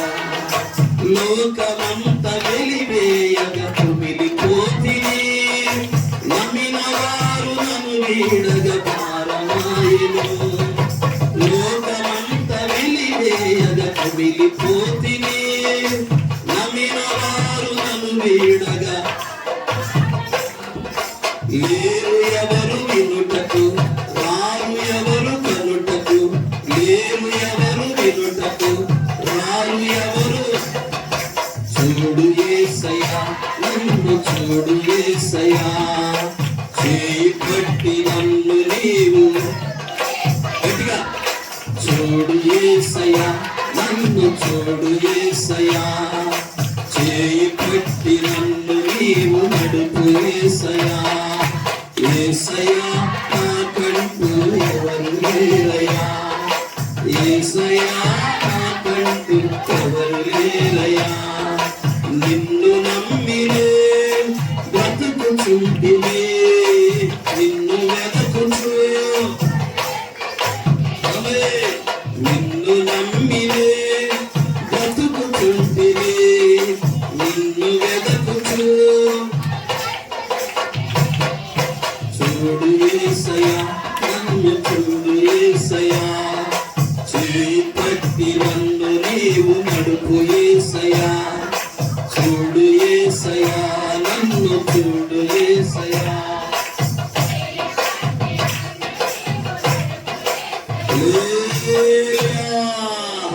ఈ పాట పాడుకొని ఏడ్చుకుంటూ అలా కళ్ళు మూసుకున్నాను. అలా కళ్ళు మూసుకునే పాటికి దేవుడు దర్శనం చూపించాడు చిన్నపిల్లకి. ఏంటిది దర్శనం? ఏంటంటే ఆ దర్శనంలో వాడు ట్రంక్ పెట్టి చూపించాడు. ఏ పెట్టి? ట్రంక్ పెట్టి. వెంటనే మెలుకొచ్చింది పిల్లకి, ఏం అర్థం కాక ఏంటబ్బా ప్రార్థన చేసుకొని పాట పాడుకొని అలా మూతలు పడితే కళ్ళు దేవుడు దర్శనంలో ట్రంక్ పెట్టి చూపించాడు ఏంట అని అర్థం కాక మెలుగు వచ్చి వాళ్ళ అమ్మమ్మ పిలిచింది. అమ్మమ్మా అని పిలిచేపాటికి ఆమె కంగారు వచ్చి ఏమైంది ఏంటి అని అడిగితే ఇలా ప్రార్థన చేసుకొని పాట పాడుకొని అలా కళ్ళు మూసుకున్నాను, నిద్రపడతా ఉంది. లోపు దేవుడు నాకు దర్శనం చూపించాడు. ఆ దర్శనం నాకేం కనబడిందంటే ట్రంక్ పెట్టి కనబడింది. అమ్మమ్మ ఏంటి దర్శనం, ఎందుకు దేవుడు ట్రంక్ పెట్టి చూపించాడు, అసలు దీని భావం ఏంటి, దీని అర్థం ఏంటి అని అడిగిందంటే పిల్ల. ఎవరినే? వాళ్ళమ్మ మీద గుడికి వెళ్తాం, 10 రూపాయలు కానుకేయటం, వెళ్ళిపోవటమే తప్ప ఈ కాలంలో దర్శనాలు వర్ధాలు భావాలు ఏమీ తెలియదు మా అమ్మకి. అయ్యే నాకు తెలియదమ్మా, నోరు మూసుకొని కూర్చో, నాకు గోల్డ్ అంతా పని ఉందని చెప్పి 2 మాటలు పాపడి తిట్టి వెళ్ళిపోయింది. దేవుని మహాకృప, దేవుడు చేసిన అద్భుతం ఏంటంటే ఆ పిల్ల ప్రార్థన విని ఆ పిల్ల కన్నీరు దేవుడు చూసి ఆ పిల్ల ప్రార్థనకి ప్రతిఫలంగా దేవుడు చేసిన గొప్ప అద్భుతం. ఆ పిల్ల పెద్దదైందన్న సంగతి వాళ్ళ నాయనమ్మ తెలుస్తున్నారు. ఎవరికి? నాయనమ్మ మనసు దేవుడు మార్చాడు.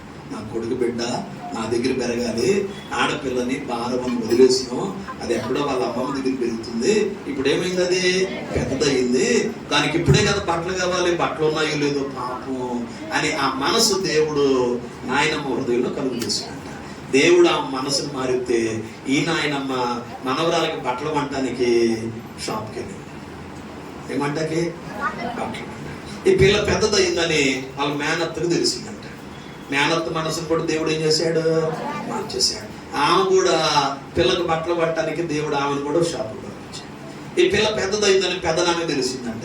ఆయన మనసును కూడా దేవుడు ఏం చేశాడు? మార్చేశాడు. ఈయన కూడా ఆ పిల్లకి బట్టలు కొనడానికి ఈయన కూడా దేవుడు షాపుకు పంపించాడు. ఈ పిల్ల పెద్దదైందని వాళ్ళ తాతయ్య తెలిసిందంట. ఆయన మనసును కూడా దేవుడు ఏం చేశాడు? ఆయన కూడా ఈ పిల్లకి బట్టలు కొనడానికి బట్టల షాప్కి వెళ్ళాడు. ఈ పిల్ల పెద్దదైందని దేవుడు ఆ చుట్టాలందరికీ తెలిసేటట్లు చేస్తే వాళ్ళందరి మనసును దేవుడు మార్చేస్తే వీళ్ళందరూ ఈ పిల్లకి బట్టలు కొనడానికి ఒక్కొక్క షాపులు పెట్టాడు దేవుడు. దేవునికి స్తోత్రం లేదా? ఒక్కొక్కరు కొనగలిగిన వాళ్ళు జత, ఇంకా కొనగలిగిన వాళ్ళు 2 జతలు, ఇంకా కొనగలిగిన వాళ్ళు 3 జతలు. సాయంత్రం 4, 5, 6 ఒక్కొక్కరు కవర్ పట్టుకుని వస్తున్నారంట. ఎవరి దగ్గరికి? పిల్ల దగ్గర పట్టుకొని లడ్డు ఉంటే స్వీట్ ఉంది నోట్లో పెట్టి గట్టి పట్టుకుని ఏడుచు, ఏం భయపడమాక మేము అందరం నీకు కొన్నామని చెప్పి కవర్ తెచ్చి కవర్ చేతులు పెట్టుకొని సాయంత్రానికల్లా 4, 5, 6 అందరూ వస్తున్నారు, స్వీట్ పెడుతున్నారు, పిలుచుకున్నారు, మాటలు చెప్తున్నారు. తెచ్చిన కవరు ఆ పిల్లకి ఎత్తున్నారు, వెళ్ళిపోయారు. ఏంటి కవర్లన్నీ అందిస్తే ఒక్కొక్క కవర్లో ఉన్నాయండి బట్టలు. ఆడ ఆడపిల్ల పెద్దదైంది కదా, ఆడపిల్లకి మంచి మంచి ఇప్పుడు మోడల్ డ్రెస్సులు ఏమైతే ఉన్నాయో ఆ డ్రెస్సులన్నీ కవర్లు ఉన్నాయి. దేవుని మహాకృప కవర్లో ఉన్న బట్టలను తీసి లెక్క పెడుతుందంట. 1 2 3 అని లెక్క పెడతా మొత్తం సాయంత్రం అయ్యేపాటికి దేవుడు ఆ పిల్లకి 21 జత బట్టలు ఇచ్చాడంట. దేవుడు ఆ పిల్ల స్తోత్రం చెప్తారు సరి గట్టిగా. ఎన్ని జతల బట్టలు? ఈ బట్టలన్నీ ఆడబట్టాలి. ఇప్పుడు పొద్దున ప్రార్థన చేసుకుని ఎడితే ఖలీల్ గారితే పాడబాడితే దేవుడు ఏం చూపించాడా? మన దేవుడు దర్శనం చూపించాడంటే దాని వెనక మనకేం అర్థం కాదు. దర్శనం తెలియదు, కళలు తెలియదు. ఆ దేవుడు ఏం చూపించాడు దాని భావాలు మనకే పాడబాడాం, ప్రార్థన చేసాం, కానుకిచ్చి వెళ్ళిపోయాం అన్నట్టుగానే ఉన్నాం. కానీ లోతైన అనుభవంలోకి మనం ఇంకా రాలేకపోతున్నాం. దేవుడు ఆ పిల్లకి ఇచ్చిన దర్శనం నెరవేర్చాడు. పైన ట్రంక్ పెట్టి తీసింది, దాన్ని దులిపింది, బట్టలను ఏం చేసింది, చక్కగా పేర్చుకుంది. సాయంత్రం పక్కనే రాత్రి పడుకునేటప్పుడు ట్రంక్ పెట్టి పక్కన పెట్టుకొని నేను దేవుని స్తోత్రం చెప్తా. దేవా ఎంత గొప్ప దేవుడు అయ్యా, ఎంత మంచి దేవుడు అయ్యా. పొద్దున బట్టలు లేవని ఏడ్చాను, సాయంత్రానికల్లా ఎన్ని జతల బట్టలు? ఈ రాత్రి నిద్ర బట్టలు పిల్లకి ఆ బట్టలు తలుచుకుంటానే ఆయనమ్మ తెచ్చిన బట్టలు, మేనమ్మ తెచ్చిన బట్టలు, మేనమ్మ తెచ్చిన బట్టలు, తెచ్చిన బట్టలని స్తోత్రం చెప్పుకుంటా ఏడుతా, దేవుని వందనాలు చెప్తా. రాత్రి అయిపోయింది, పొద్దున్న లేచింది, బాత్రూమ్కి వెళ్ళిపోయింది, స్నానం చేసింది, టవల్ చుట్టుకొని ట్రంక్ పెట్టి ఓపెన్ చేసి ఏడుతుంది. దేవా నిన్న బట్టలు లేవని ఏడిసానయ్యా. తెల్లారికల్లా ఎన్ని బట్టలు? నిన్ను మించిన గొప్ప దేవుడు ఈ భూమి మీద మరొకడు లేడయ్యని ఏడ్చిన ఏడుపంతర తాపాల మళ్ళీ ఏడుతున్నాడు. దేవా ఇన్ని జతల బట్టలు ఏ బట్టలు వేసుకోవాలి అయ్యప్ప? ఏ డ్రెస్ వేసుకోవాలి? ఇప్పుడు ఇదివరకంటే 2 ఉండేవి. ఒకటి వంట మీద ఒకటేమో. ఇప్పుడు ఎన్ని ఇచ్చాడు దేవుడు? మరపెట్టండి, దేవుడు అద్భుతాలు చేస్తాడు. మరపెట్టండి, దేవుని కార్యాలు మీరు చూస్తారు. మరపెట్టండి, మీకు కావలసిన దానికంటే ఎక్కువ దేవుడు మీకు సమృద్ధిగా నిండారులుగా దేవుడు మీకు దయచేస్తాడు. దేవునికి స్తోత్రం చెల్లిందా? హల్లెలూయా. తొట్టులో పిండి అయిపోదా, బుట్టలో నూనె తక్కువ కాదు. మీ కుటుంబంలో ఏ లోటు లేకుండా దేవుడు సహాయం చేస్తాడు. నీ గిన్నె నిండి పొంగి పొర్లుతా ఉంటది. స్తోత్రం చెప్తారు గట్టిగా.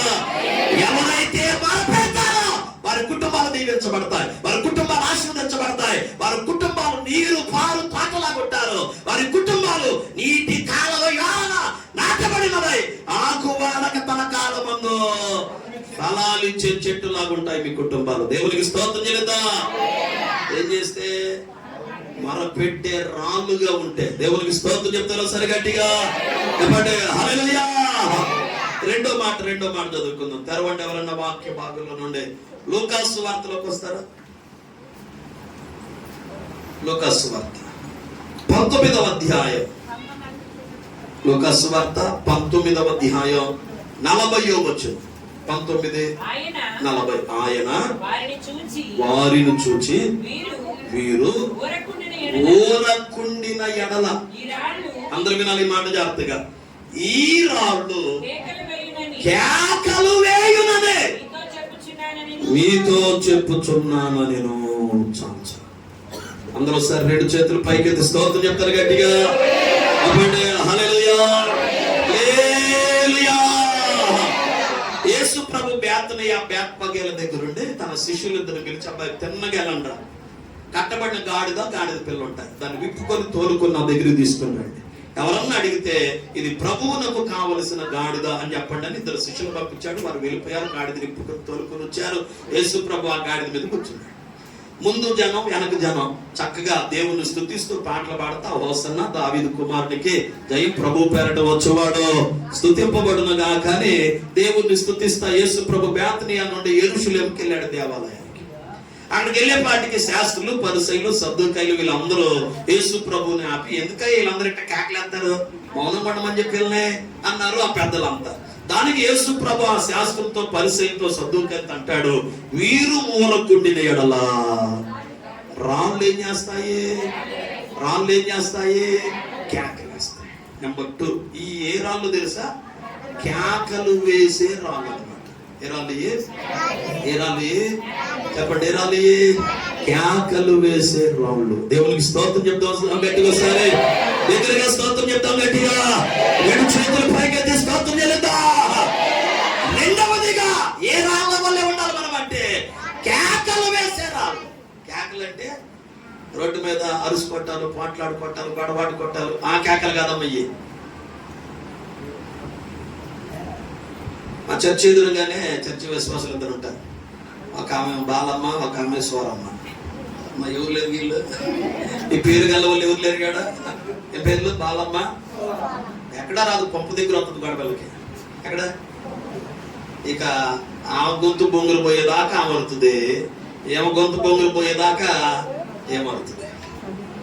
చర్చిలో ప్రార్థన చేయమంటారు వీళ్ళు, సాక్ష్యం చెప్పమంటే గొంతు రాదు, పాడమంటే ఏరా తెలికి బయట అరుస్తారు. ఇక్కడ అరిస్తే ఆ కింద సాయి మిస్ కనబడుతుంది. ఎడరిస్తే మామూలు శబ్దం కాదు, మామూలు స్వరం కాదా, గట్టి కలుగుతారు. గొంతు బొంగులు పోయేదాకా. పొద్దున్న 7 మొదలు పెడితే మధ్యాహ్నం 10, 12, 1 గంట దాకా అరుగుతుంది. ఇంకా స్వరం ఉండాలి కానీ 4-5 దాకా కూడా అరుగుతుంటారు. ఎవరు మధ్యలో నేను వెళ్ళి, అమ్మా ఏందమ్మా అయ్యగారు నీకేం తెలియదు, నువ్వు వెళ్ళిపోంటుందమ్మా. ఏం తెలియదంట, ఏం తెలియదు, మీరు వెళ్ళిపోండి. ఎవరు మళ్ళీ చర్చి గురించి ఎక్కడ ఎట్టాక మాకు ఎలాంటిదే మీకులాగే మామూలు గరుపులు కాదు, మామూలు కేకలు కాదు. నేను చెప్పేది ఆ కేకల గురించి కాదమ్మా. ఇజ్రాయేలు ప్రజలు ఎరుకో కాటుగొడ్డు చుట్టూ తిరుగుతూ 7 దినాలు, మొదటి 6 రోజులు 6 సార్లు తిరిగి 7వ రోజు 7 సార్లు తిరుగుతూ కేకలేశారంట. దేవునికి స్తోత్రం చెల్లుతా. వారు కేకలు వేయుట స్తుతించుటకు సాదృశ్యంగా ఉంది. వారు కేకలేస్తుండగా, దేవునిని స్తుతిస్తూ ఉండగా ఎరికో కోటగొడలు ఏమైపోయినాయి అంటే వాటంతో కూలిపోయాయి. ఇప్పుడు కేకలేయటం అంటే స్తుతించటం. కేకలేయటం అంటే మాట్లాడటం కాదు అమ్మా, మాట్లాడటం కాదు. కేకలేయటం అంటే స్తుతించుట. కేకలేయటం అంటే చెప్పండి, కేకలేయటం అంటే ఏం చేయటం? స్తోత్రం చెప్పటం. స్తోత్రం చెప్తారు సరి గట్టిగా. హల్లెలూయా. బెర్క్మన్ గారు అంటే గొప్ప దైవజనుడు. బెర్క్మన్ గారు చాలా పాటలు రాశాడు. ఆయన రాసిన పాటలు, చాలా పాటలు మనం పాడుతున్నాం, తెలియకుండానే మనం చాలా పాటలు పాడుతున్నాం. ప్రేమించేదం, ఈ పాట ఆయన రాసిన పాటే. ఈ పాట ఎవరు రాశారు? బెర్క్మన్ గారు రాసిన పాట. చాలా పాటలు మనకు తెలియని చాలా పాటలు. రాజా నీ భవనములో రేయి పగలు, ఈ పాట కూడా ఆయన రాసిన పాట. చాలా ఉన్నాయి ఆయన రాసిన పాటలు, చాలా ఉన్నాయి. ఆ దైవజనుడు అద్భుతమైన పాట ఒకటి రాశాడు. ఆ బెర్క్మన్ గారు రాసిన ఒక అద్భుతమైన పాట. ఏ పాట అంటే, స్తుతించిన సతన్ పారిపోతాడు, కునికితే తిరిగి వస్తాడు. ఏంటంట? స్తుతిస్తే సాతాను ఏమైపోతాడంట? పారిపోతాడంట. ఏం చేస్తే చెప్పండి గట్టిగా, ఏం చేస్తే అంటే సాతాను పారిపోవాలంటే ఇప్పుడు ఏం చేయాలి మనం? దెయ్యాలు పారిపోవాలంటే ఏం చేయాలి ఇప్పుడు మనం? ఉన్న దురాత్మ శక్తులు పారిపోవాలంటే ఏం చేయాలి? ఎరుకో కోటగులు కూలిపోవాలంటే ఏం చేయాలి మనం? చెరసాల పునాదులు కదలాలంటే ఏం చేయాలి ఇప్పుడు మనం? మనకున్న సమస్యలు పోవాలంటే ఏం చేయాలి మనం? చెప్పండి గట్టిగా, స్తుతించాలి. ఏం చేయాలి? ఎవరో పెద్ద పాస్టర్ గారు చెప్పగా విన్నా. ఉదయం తెల్లవారుజామున 3 గంటల నుంచి 6 గంటల వరకు, 8 నుంచి 8 దాకా, 3 నుంచి 6 దాకా 2 దేవదూతలు తిరుగుతారంట భూమి మీద అంతా, భూ ప్రపంచం అంతా. ఎంతమంది దూతలు? 2 దూతలు 2 గంపలు పట్టుకొని తిరుగుతారంట. ఎన్ని గంపలు? 2 గంపలు. ఒకటేమో ప్రార్థనల గంప. ఏ గంప? మనం పొద్దున్న లేచి ప్రార్థన చేస్తాం. దేవ మా ఆయన మార్చయ్యా, అబ్బాయిని దీవించయ్యా, ఉద్యోగం ఇయ్యా, ఇల్లు ఇయ్యా, వ్యాపారం అయ్యా, పనులయ్యా, అప్పులయ్యా, రోగాలయ్యా, ఇల్లు కట్టుకోవాలయ్యా, పెళ్లి చేయాలయ్యా, ఇలా అడుగుతాం. అవన్నీ ఏ గంపలు పడతాయి? ప్రార్థనల గంప. ఇంకో గంప స్తుతుల గంప అంట. ఏ గంప?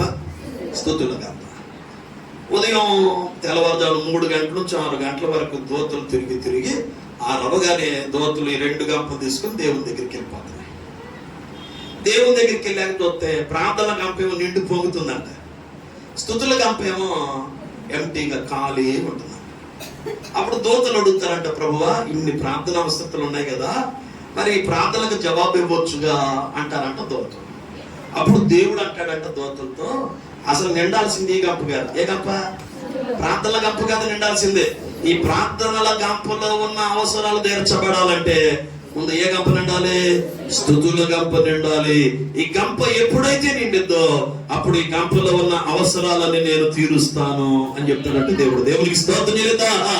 అంటే ఇప్పుడు ఏ గంప నింపాలి మనం? ఇప్పుడు స్తుతుల గంప నింపాలి. అంటే మనం ఇప్పుడు దేవుణ్ణి స్తుతించే వారిగా మనం అందరం ఉండాలి. దేవునికి స్తోత్రం చెల్లిద్దా.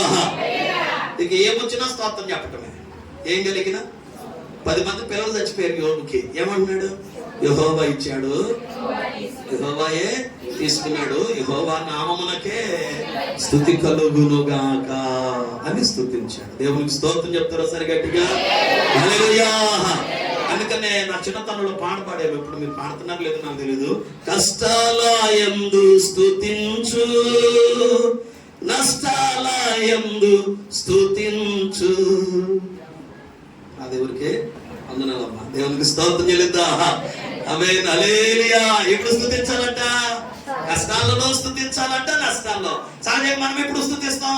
దేవుడు ఏదైనా మేలు చెప్తే, నీవిస్తే, ఆరోగ్యం ఇస్తే, ఉద్యోగం ఇస్తే, మంచి అల్లుడు ఇస్తే, కోరుకున్నట్టుగా మగ పిల్లడు పుడితే, దేవా నీకు అదే మనం అనుకునే జరగకపోతే, ఆడపిల్ల పుడితే, ఉద్యోగం రాకపోతే, అప్పు తీరకపోతే, స్తుతులు లేవు, స్తోత్రాలు లేవు, అసలు గుడే లేదు, ప్రార్థన లేదు. పాస్టర్ రీట్ వస్తే మనం అట్టి వెళ్ళిపోతాం. మనం ఏ రాళ్ళ వల్లే ఉండాలి? దేవుని సన్నిధిలో కేకలేస్తూ దేవుని స్తుతించే రాళ్ళ వల్లే మనం ఉండాలి. శ్రమలలో స్తుతించాలి, ఇరుకుల్లో స్తుతించాలి, ఇబ్బందుల్లో స్తుతించాలి. మధ్యరాత్రి వేళ పౌలు, శీల ఆ చెరసాలలో ఉండే చేతులకు సంఖ్యలు, కాళ్ళకు బండలు, శరీరం అంతా దెబ్బలు అయినా మధ్యరాత్రి వేళ ఏం చేస్తారంటే వారిద్దరు కలిసి దేవుని స్తుతించారు. దేవునికి స్తోత్రం చెల్లిద్దా. చెప్పండి హల్లెలూయా. మనకన్ని ఫెసిలిటీస్ ఉన్నా, మనకన్ని అనుకూలంగా ఉన్నా మనం ఏం చేయలేకపోతున్నాం అంటే దేవుణ్ణి స్తుతించాలి. మనకి ఫెసిలిటీస్ ఏం లేవు. చెరసాల్లో ఉన్నారు, ఒళ్ళంతా దెబ్బలు, బెత్తాలతో కొట్టారు బాగా పౌల్ని. శరీరం అంతా రక్తంగా ఆడుతుంది, చేతులకేమో సంఖ్యలు ఉన్నాయి, కాళ్ళకేమో బొడలు ఉన్నాయి, చీకటి గదిలో పడేశారు, చిన్న దీపపు కాంతి కూడా లేదు. అయినా అంత ప్రతికూల పరిస్థితుల్లో కూడా భక్తులందరూ ఏం చేశారంటే దేవుణ్ణి స్తుతించారు. దేవునికి స్తోత్రం చెల్లిద్దా. ఆమేన్, హల్లెలూయా. మరి దేవుడు మనకి ఎన్ని ఇస్తున్నాడు, ఎన్ని మేలు చేస్తున్నాడు, ఎన్ని ఉపకారాలు చేస్తున్నాడు. మనం ఎంత దేవుణ్ణి స్తుతించాలి. అసలు నా ప్రాణమా యెహోవాను సన్నతించు, ఆయన చేసిన ఉపకారములలో దేనిని మర్చిపోమాక. దేవునికి స్తోత్రం చెల్లిద్దా. హల్లెలూయా, హల్లెలూయా. ఓ సహోదరి ఏడ్చుకుంటూ నా దగ్గరకు వచ్చింది. నాతో అంది ఇలాగా, అన్నయ్య మా ఆయన మారాలన్నయ్య, మా ఆయన బాగా తాగుతున్నాడు అన్నయ్య, బాగా కడుతున్నాడు అన్నయ్య, మా అన్నయ్య మారేటట్లు, మా ఆయన మారేటట్లుగా ఏదో ఒకటి చేయాలన్నయ్య అని చెప్పి. నేను అన్నాను, ఏం చేద్దామమ్మా, ప్రార్థన చేద్దాంలే. ఏం చేద్దాం ఇక, ప్రార్థన మన దగ్గర ఉంది. నేను చెప్పేది ఏం చేస్తాను ఇక, ప్రార్థన చేద్దాంలే అమ్మ అని చెప్పాను. ఆమంటది, చాలా ప్రార్థన చేశాను అన్నయ్య, అయినా కానీ మా ఆయన ఎవరన్నా మారుతారు కానీ ఎవరు మారరు, మా ఆయన మారడు అన్నయ్య అని చెప్పి. ప్రార్థన కాక ఇంకేమన్నా ఉంటే చెప్పన్నయ్య అంది. ఏంటంటే ప్రార్థన కాక ఇంకేమన్నా ఉంటే చెప్పా అంటుంది వచ్చి. అన్నయ్య ప్రార్థన కాక ఇంకా ఏమన్నా ఉంటే చెప్పన్నయ్య. మనకు తెలిసి ఏమన్నా ప్రార్థన కాక ఏమన్నా, మీకు తెలిసేమన్నా? అప్పుడు నాకు వాక్యాన్ని దేవుడు గుర్తుకు చేశాడు. జనులు మిమ్మల్ని నిందించి, హింసించి, దూషించి, అబద్ధముగా చెడ్డ మాటలు ఎలా పలుకున్నప్పుడు మీరు దానిలో సంతోషించి, ఆనందించి గంతులేయండి అనే వాక్యాన్ని దేవుడు నాకు బయటపరిచాడు. వెంటనే నాకు చెప్పానమ్మా, ఏం చేయొద్దు, మీ ఆయన మారడానికి స్తోత్రం. మీ ఆయన తాగొస్తాడు ఇంటికి, పట్టడానికి కర్రో బండో ఏదుంటే పట్టుకుంటాడు. మీ ఆయన పట్టడానికి చెయ్యత్తగానే ఒకటే మాట, గంతులెయ్యి అని చెప్పాను. ఏమయ్యాలి? గంతులేయాలి. అన్నయ్య స్తోత్రం అన్నయ్య, భలే చెప్పేవన్నయ్య, ఈ దెబ్బకి మా ఆయన మారిపోవాలన్నయ్య అనుకుని గంతులు వేసుకుంటూ వెళ్ళింది. ఏమే ఎక్కడి నుంచి వెళ్ళింది గంతులు వేసుకుంటా. సాయంత్రానికి కొరవాడు తాగొచ్చేసాడు, బరీగా తాగొచ్చేసాడు, తోలుతున్నాడు. లోపల రావటం పట్టడం వీడి పని, భార్యను పట్టుకుని కర్రోడు చూసుకున్నాడు, కర్ర తీసుకున్నాడు చేత్తో. ఏం చేశాడు? ఇక కర్ర ఎత్తి పట్టబోతున్నాడు. ఈ లోపు వాక్యం గుర్తుకొచ్చింది. ఏం చేయమన్నా, ఎత్తి లోపు ఏం చేయాలను, దెబ్బకి ఎగురుతుంది, ఎగురు గంతులు వేస్తుంది. కర్ర అక్కడ అయిపోయింది. ఏమైంది దీనికి? తాగిందంతా దిగిపోయింది కుర్రోడికి. తాగిందంతా మొత్తం దిగిపోయింది కుర్రోడికి. కర్ర పక్కన పడేసి ఆయన గదిలోకి వెళ్ళి పడుకున్నాడు. అనుకున్నాడు మనసులో, దీనికి ఏదయ్యింది, ఈ డోస్ కూడా ఈ రోజు ఆ పట్టడం ఆపేగారు, రేపెద్దాం డబుల్ డోస్ వేద్దామని పడుకున్నాడు. పొద్దున్నే పనికి వెళ్ళిపోయాడు, సాయంత్రం తాగొచ్చేసాడు, అలా కర్ర తీసుకున్నాడు. ఎన్ని కర్ర తీసుకుంటే ఏం లాభం, ఏం చేస్తుంది? కర్ర తీసుకుని మళ్ళీ కర్ర తీసుకుని ఎత్తాడు పట్టడాకే. ఏం చేసింది ఏమక? కర్ర అక్కడ అయిపోయింది, ఆపేసాడు. దీనికి ఏదో జబ్బు చేసింది, నరాల బలహీనత అనుకుంటా. మన్నాడు దాకా ఉల్లాప చెప్పి కొట్టించుకునేది, నేను కొట్టి దీని శరీరం అంతా పాపం పనికి రాకుండా పోయినట్టుంది, నరాల బలహీనత అనుకుంటే ఎగురుతుంది పాపం అనుకుని పట్టడం ఆపేసి పొద్దున్నే లేచాడు కుర్రాడు. మా తొందర రెడీ ఇవ్వన్నాడు అంట. ఏం మురిసిపోతుంది, మా ఆయన ఆడుకో షాపింగ్ తీసుకెళ్తున్నాడు, బట్టలు కొని పెడతాడేమో అనుకుంటుంది. ఏం సరాసరి హాస్పిటల్ తీసుకెళ్ళాడంటే. ఎక్కడికి హాస్పిటల్ తీసుకెళ్ళాడు. హాస్పిటల్ తీసుకెళ్ళి డాక్టర్ అని చెప్తాడు. డాక్టర్ గారండి మామిడి మధ్య ఎగురుతుందండి అని చెప్తాడు. మామిడ డాక్టర్ గారు ఒకటే మాట అంటే, ఎప్పుడు ఎగురుతుందయ్యా అన్నాడు. నేను ఎప్పుడైతే పట్టడానికి చెయ్యెత్తానో అప్పుడు మీ ఆవిడ ఎగరటం మానాలంటే నువ్వు పట్టడం మానేయాలి అన్నాడంటే డాక్టర్. ఇక ఆ రోజు నుండి పట్టడం ఆపేసాడు. దేవునికి స్తోత్రం, వాక్యం పనిచేసింది. హల్లెలూయా. ఒకవేళ మీలో మీ భర్తలు ఏమైనా కొడుతుంటే, అమ్మా ఎక్కడ మాకండి వందనాలు అమ్మా, అందరికి బాధ ఇది అర్థమవుతుందా? ఇంకా కష్టపడతాడు, జాగ్రత్త. దీనికి ఏదో మాయరోగం వచ్చిందని ఎప్పుడు కొట్టేదానికంటే డబ్బులు కొడతాడు, జాగ్రత్త. అందరికి బాధతో దేవునికి స్తోత్రం చెల్లిద్దా. చెప్పండి హల్లెలూయా.